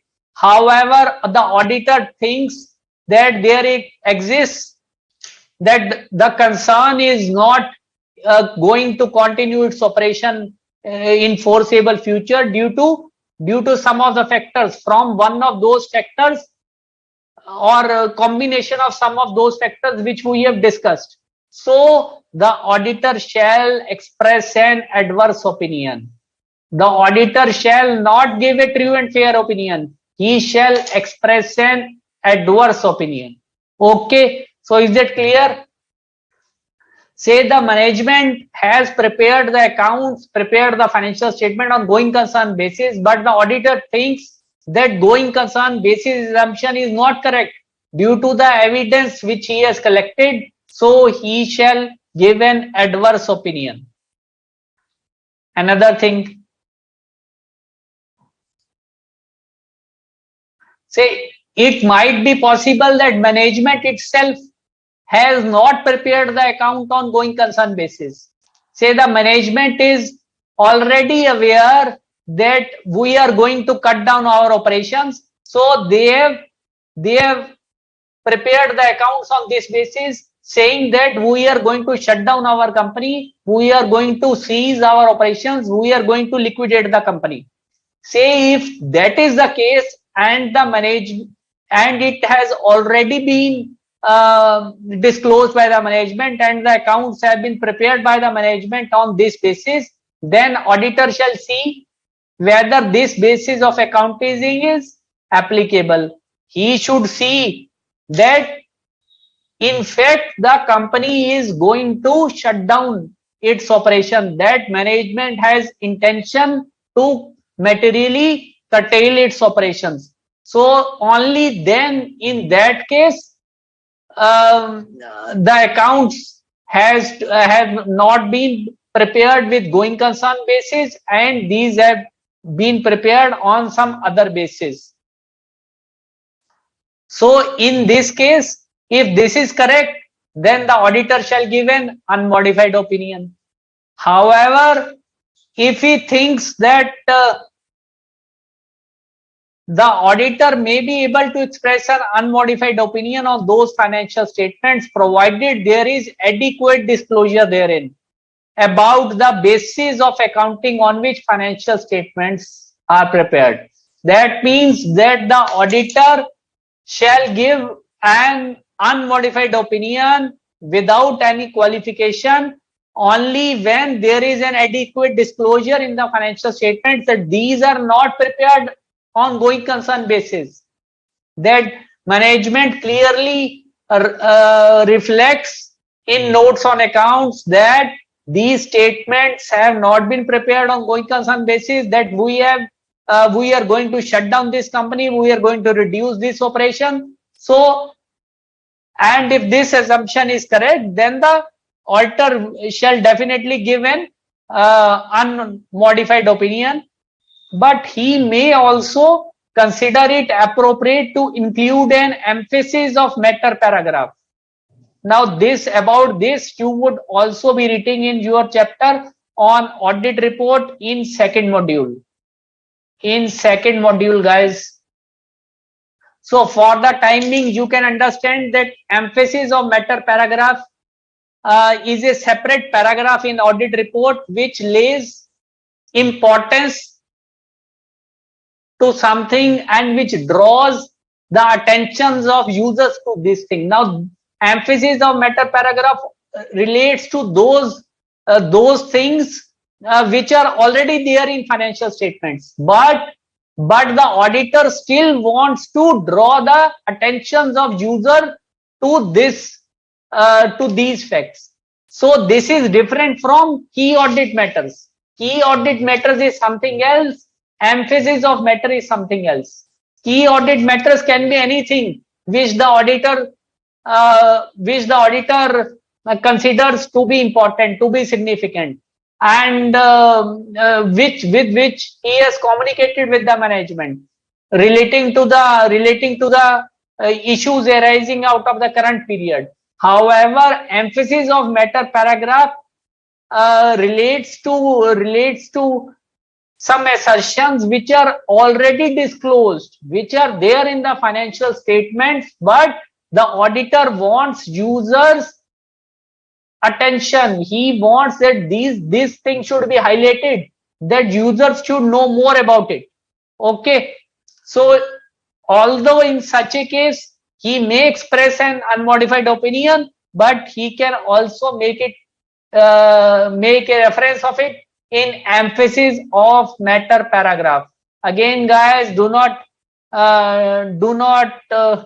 tremble with so many new terms. You would be reading it in your chapter on audit report, emphasis of matter paragraph.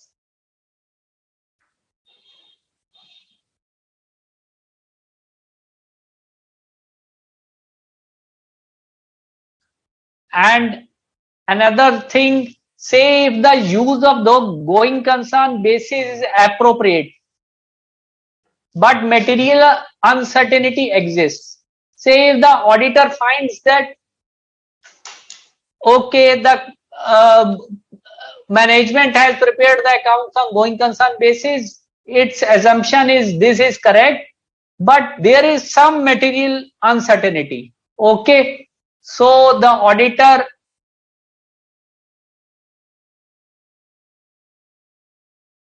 can draw users' attention to it, stating that a material uncertainty exists relating to going concern, and he can alert the users. He can alert the users regarding this aspect. Clear?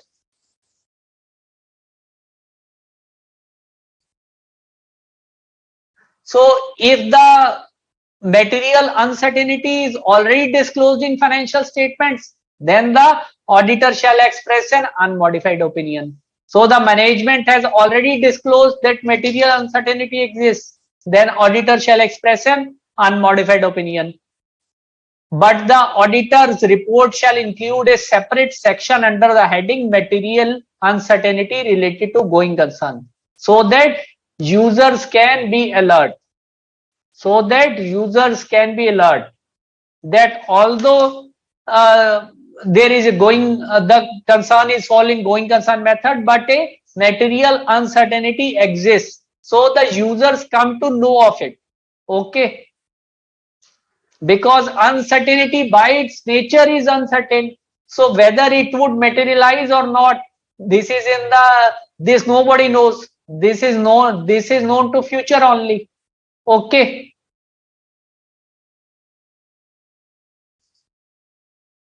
If the material uncertainty is not made, if disclosure of material uncertainty is not made in the financial statements, then the auditor shall express a qualified or adverse opinion. Say if there is some material uncertainty which exists, but the disclosure is not made, again the same thing.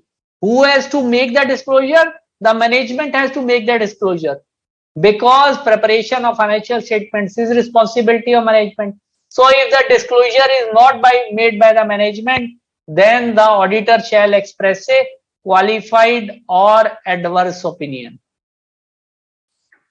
Okay guys, is that clear? So guys, are you now ready for some MCQs? Yes guys, are you still logged in or left out or slept?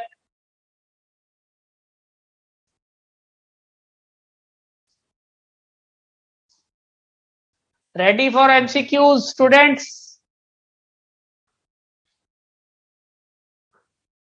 Are you ready for MCQs?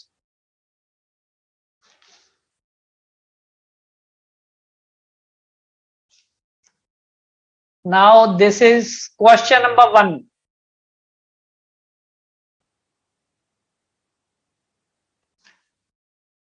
Which of the following is not an example of subsequent event regarding financial statement of an entity for year 21-22, audit report of which was signed on 4 July?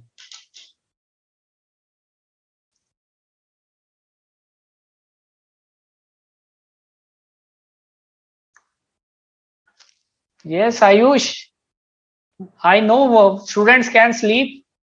If you do not find something which is understandable to you, you will sleep. So which of the following is not an example of subsequent event? So 3 of these are subsequent events and 1 is not subsequent event. So the accounts relate to 21-22. Audit report is signed on 4 July. So which of the following is not an example of subsequent event? Four facts are given to you.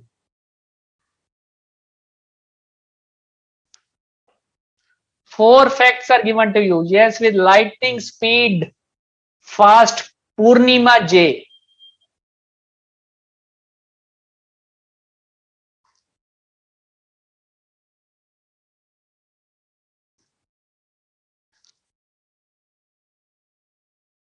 Only 4 males: Purnima, Pooja, Shubham, and Ayush.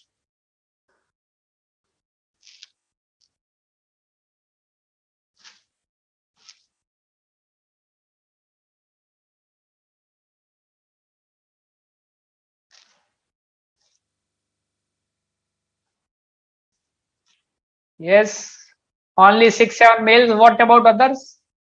Now this is not an example. Right option is C. Parbas, yes, you are also writing correctly.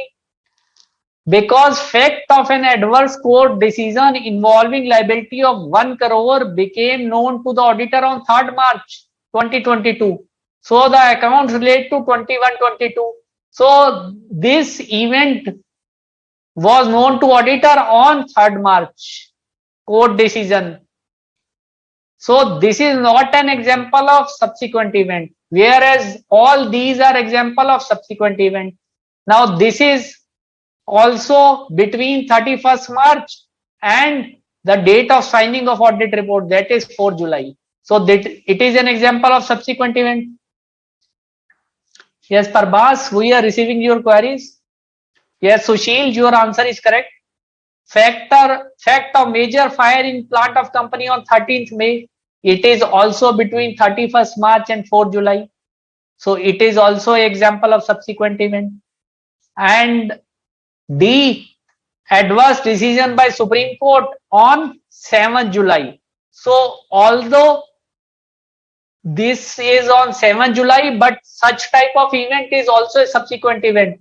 It is a fact which became known to auditor after signing audit report, after date of audit report. So it is also an example of subsequent event.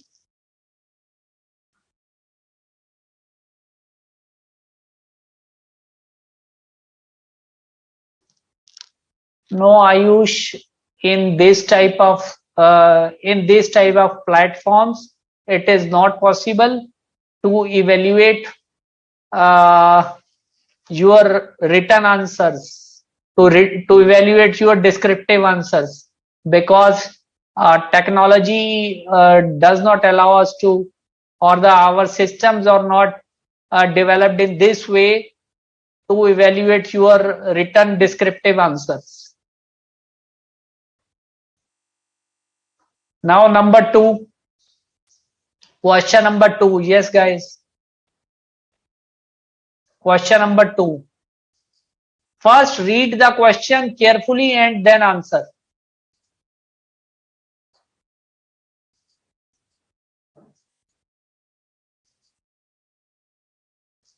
Are you able to see the screen, guys? So I'll read the question. A company is engaged in business of obtaining eggs from 1-day-old chicks. It means the company purchases 1-day-old chicks. Chicks, you understand, guys? Poultry chicks. 1-day-old chicks, and when they grow, when the hens grow, the company gets eggs. Eggs are an important source of protein, students. So these eggs are sold by the company. So it is business of the company. This is the business of the company. This is the revenue stream of the company. You can understand, this is the revenue stream of the company, from where revenues are being generated, by sale of eggs. So which of the following is not an example of an event or condition that causes significant doubt on the ability of company to continue as a going concern? Now all the three out of 4 are events that cause a significant doubt on the ability of the company to continue as a going concern. One event is not such that event. So which is that event?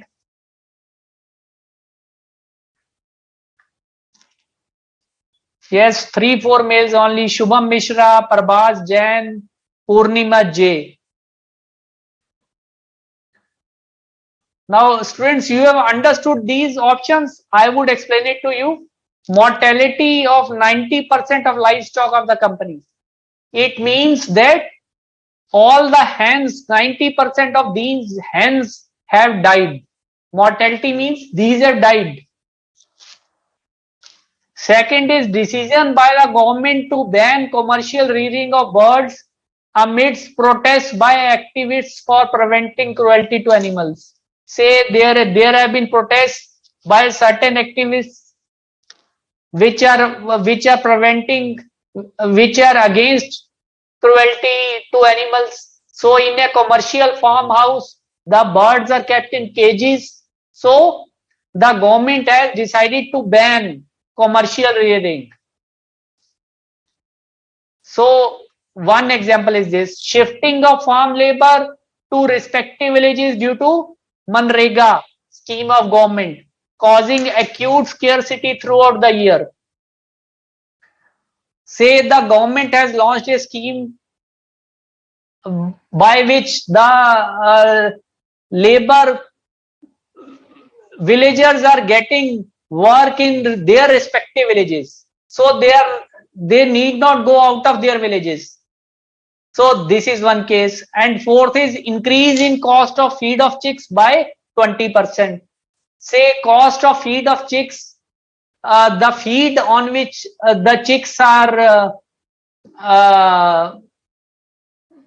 being reared, it is increased. Say chicks are eating different kind of proteins. They are eating maize, rice, these kind of things, and rice bran, these kind of things, and its cost has increased by 20%. So which of these is not an example of a condition that may cast a significant doubt on the ability of the company to continue as a going concern? Now many of you, almost 80-90% of you have answered it correctly, but Ayush and Prabhas, what about you guys?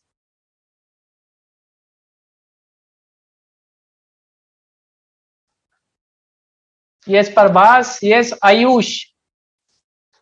Ayush, you are writing that option is C. Pooja and Janvi, you are also writing option C. How option C is there? Say if the labor is not available, if the farm labor is not available, there is a scarcity in the market. Throughout the year the labor is not available, then how the farm is going to run? Who will prepare the feed for the chicks, and who will take care of the chicks? Because obviously to run a farm, to do commercial rearing, labor is required. So if there is no labor, the management would not be sitting there right the time, or whether directors would be sitting near the cages, near the chicks all the day. So how the company is going to carry out its operation? So isn't it an example of and a condition which has cast a doubt on the ability of the company to continue as a going concern? So how you are writing option C? Is that clear to you? Yeah, Prabhas, your answer is right. Sorry, your answer is right. So answer is option D. Answer is option D. Increase in cost of feed of chicks by 20%. Say raw material prices has increased by 20%. So it is normal in business that sometimes prices go up and come down. Only a profitability would be affected little bit, and even that may not be affected because egg prices might be increased may have been increased by the company, but nothing is stated here. So a increase of just 10-20% of raw material prices would not mean that company would not be able to carry its business. So it is not an example of a event which would cast a significant doubt on the ability of the company to continue as a going concern. Is it clear to Ayush? Ayush Agarwal, is the same clear to you? Now Sushil is saying, sir, question 2 is difficult to understand. Sushil, you are in a professional CA course, So difficult, you would have to understand the difficult questions. If you are able to do difficult questions, then you can do simple questions. So try to raise your level little bit. It is not going to be class 12 or class 10 type of exam. Students, you have to apply the things and you have to understand. Yes, Ayush, now you are saying you have got it. So my basic idea of framing this type of question was so that before you do other type of things, you are able to understand what do we mean by going concern. So now after doing this type of question, I think nobody should forget what is the meaning of going concern. Because here we are taking up, this is an operational issue. This was an operational issue. Like in the study material module, it was an example of operational issue. And this is an example of other factor. Now government is banning something. This is a labor issue coupled with government decision to continue with Manrega scheme. It is a normal business risk factor. It is only normal business risk. When you are doing business, these type of risks are there.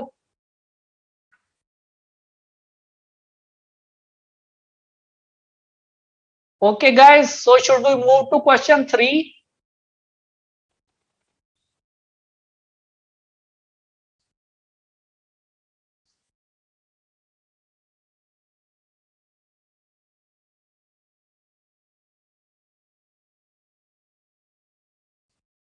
Yes, question 3. Now it should be fairly simple. Sushil Kumar Barik. In the context of SA580, which of the following statements is correct? Now it gives 4 statements about written representations. In the context of SA580, which of the following statements is correct?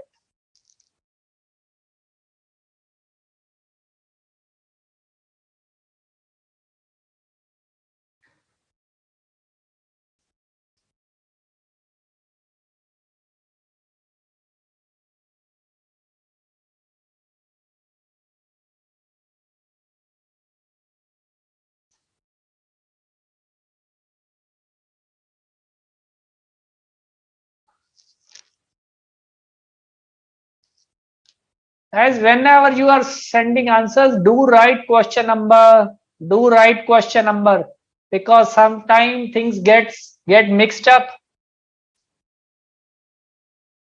In context of SA580, which of the following statement is correct? Only one mail till now.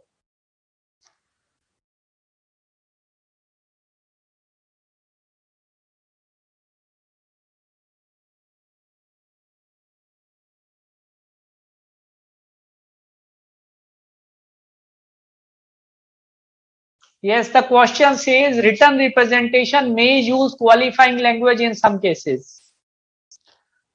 Written representation always use qualifying language, never use absolute language, and never use qualifying language. So first of all, you should know before answering this question, what is the meaning of qualifying language and what is the meaning of absolute language.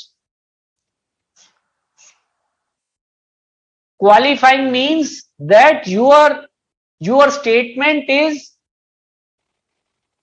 subject to something. It is qualified. It depends upon something. And absolute means total, without any qualification.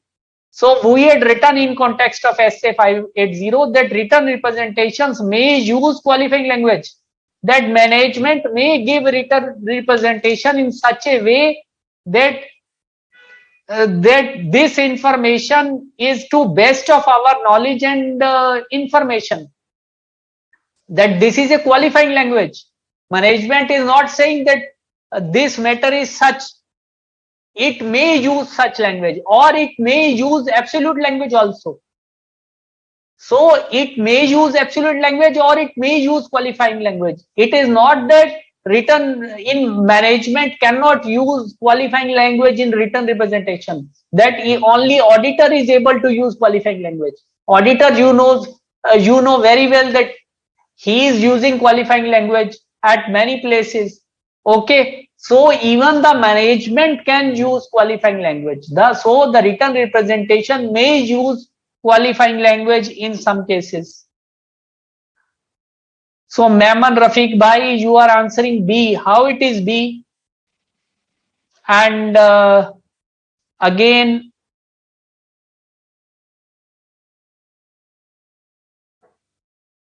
Kunal Parekh, you are saying D. So if you minutely study SA580 from your module, you would see that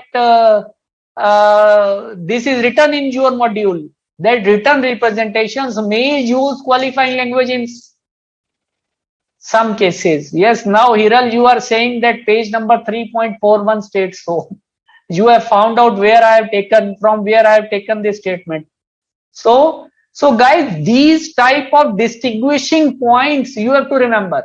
You would see every time altogether different questions are coming.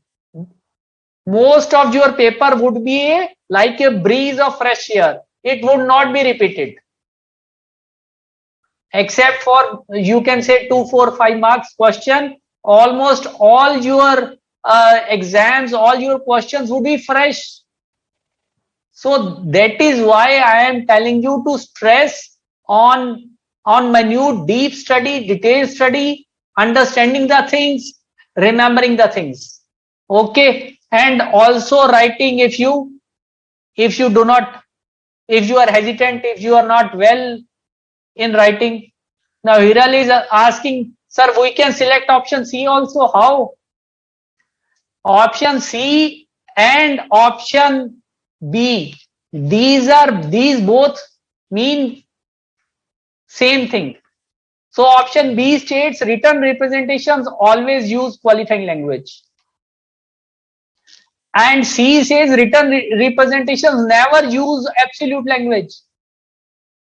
Never use that. It, in effect, it means that written representation always use qualifying language. It is only twisted.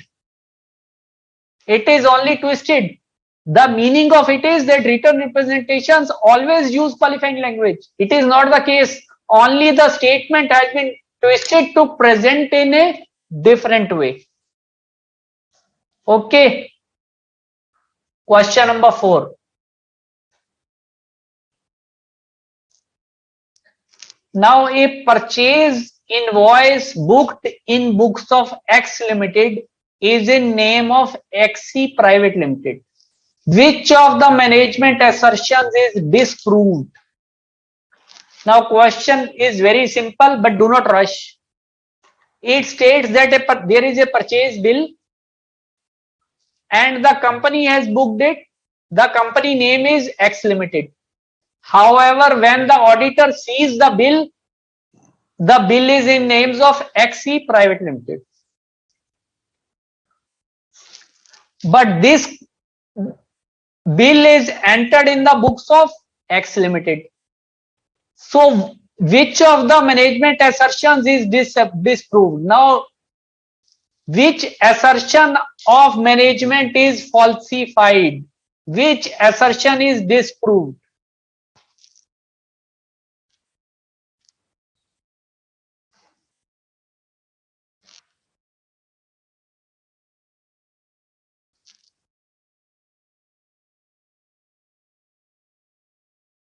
Which assertion is disproved? Only 4 males. Hitesh, Purnima J, Ayush Agarwal, Janvi. What about others?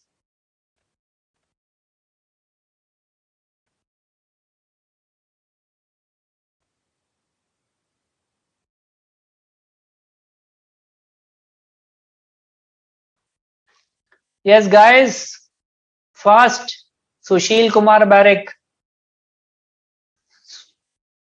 Again, guys, I would request you that except one or two, all of you are giving different answers. It means you have to put more effort on assertions. So try to understand and learn the meaning of all assertions from your module, guys. You have to remember in what assertion, what is the meaning. So bill was of X Limited, but it was of XC Private Limited, but it was entered in the books of X Limited. So it means the bill which is entered in books of X Limited does not pertain to X Limited.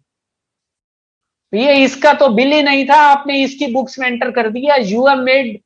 You have debited wrong purchases, so the transaction has not occurred. So this occurrence, only Purnima J, you have written it correctly. Purnima J, congrats, you have written it correctly. Option B. Otherwise, somebody is writing classification, some is writing accuracy. How it is classification, guys? Classification issue has not come. Classification की तो अभी बात ही नहीं आई, किस account में गया किस में नहीं गया. The transaction did not pertain to the company. The transaction did not pertain to the company. Now Preeti Tiwari has also written correctly occurrence. So Ayush, how you are writing classification? And हेराल, how you are saying accuracy? How you are saying accuracy? Accuracy is incorrect feeding of data. Here the invoice doesn't belong to the company. It belongs to some else company. It has been wrongly entered in the books of the company. So that transaction has not occurred. As far as X Limited is concerned, this transaction has not occurred. So when you would read the meaning of the occurrence assertion from your module, you would realize that occurrence assertion means that transaction has in fact taken place and it belongs to entity. It pertains to the company. It pertains to the entity. It is the basic thing.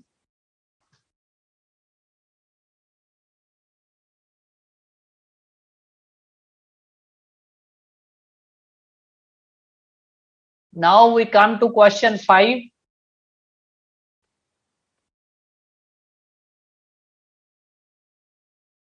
That is fairly simple. Now, which of the following is not in consonance with the meaning of term going concern? 4 statements are there. 3 mean going concern and one does not mean going concern. Yes. Which is the answer?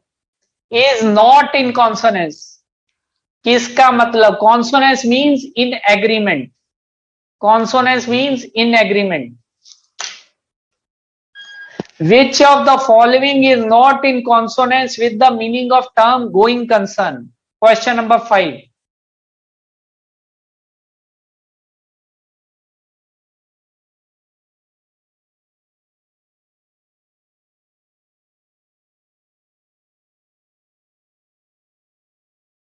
Yes, only one male, Pooja. What about others?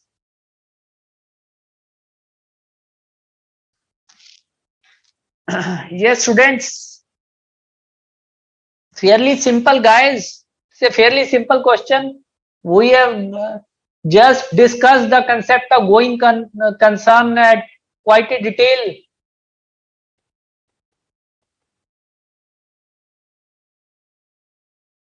Yes, Sneha, if you have answered it correctly, it's okay, fine. Congrats to you also.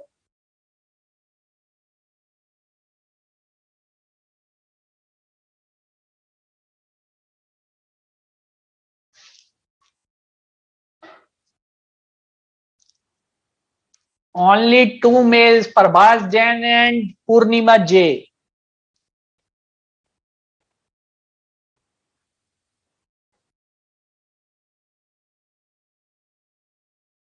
What about other guys?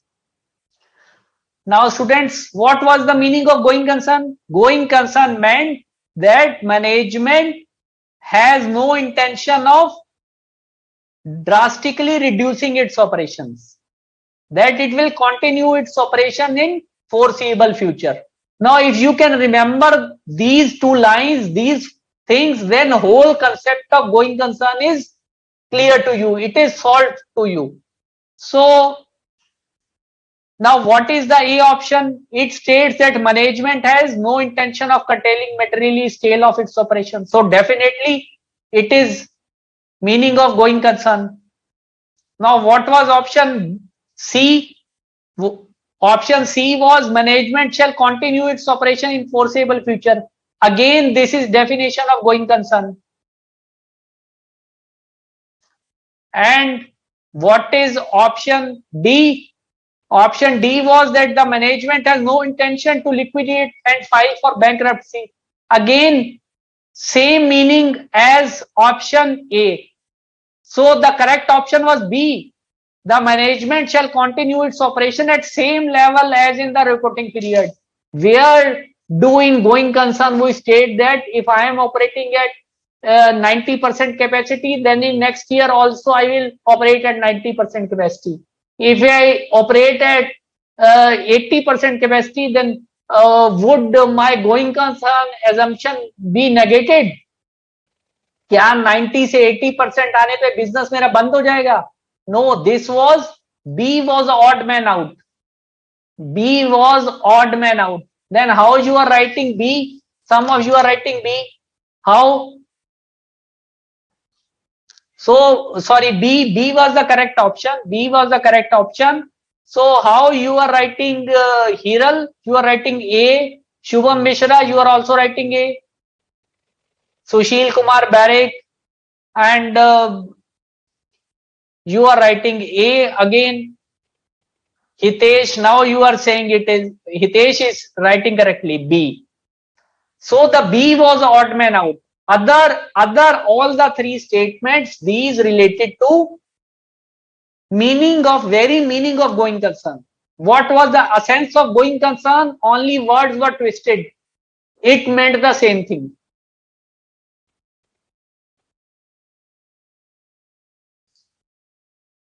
So guys, I think some issues, some concepts might have become clearer to you with these type of questions. So my suggestion to you would be, do not fear the exams. Try to raise your level. The exams are not that tough. This impression is in your mind that exams are very tough. I would say that your preparations are not up to the mark. That is why students fail in attempt after attempt. That is why students fail in attempt after attempt, because the level what is expected from you in the exams, the board of studies has already told you, it is already there in your, at the outset of your modules. So you have to raise yourself to that level.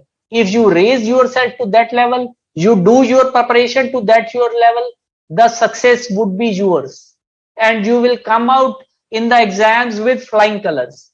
So guys, I have tried in my way to explain the things to you in a simple way, in a layman way, by giving examples.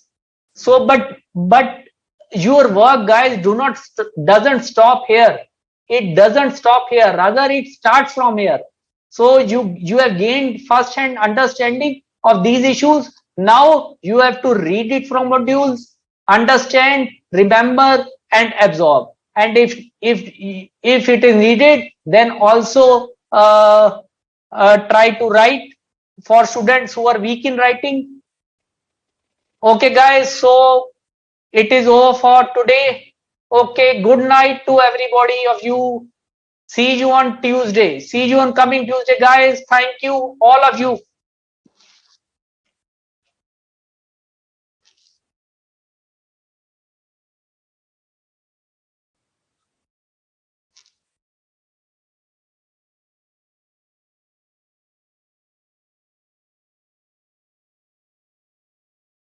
Hello.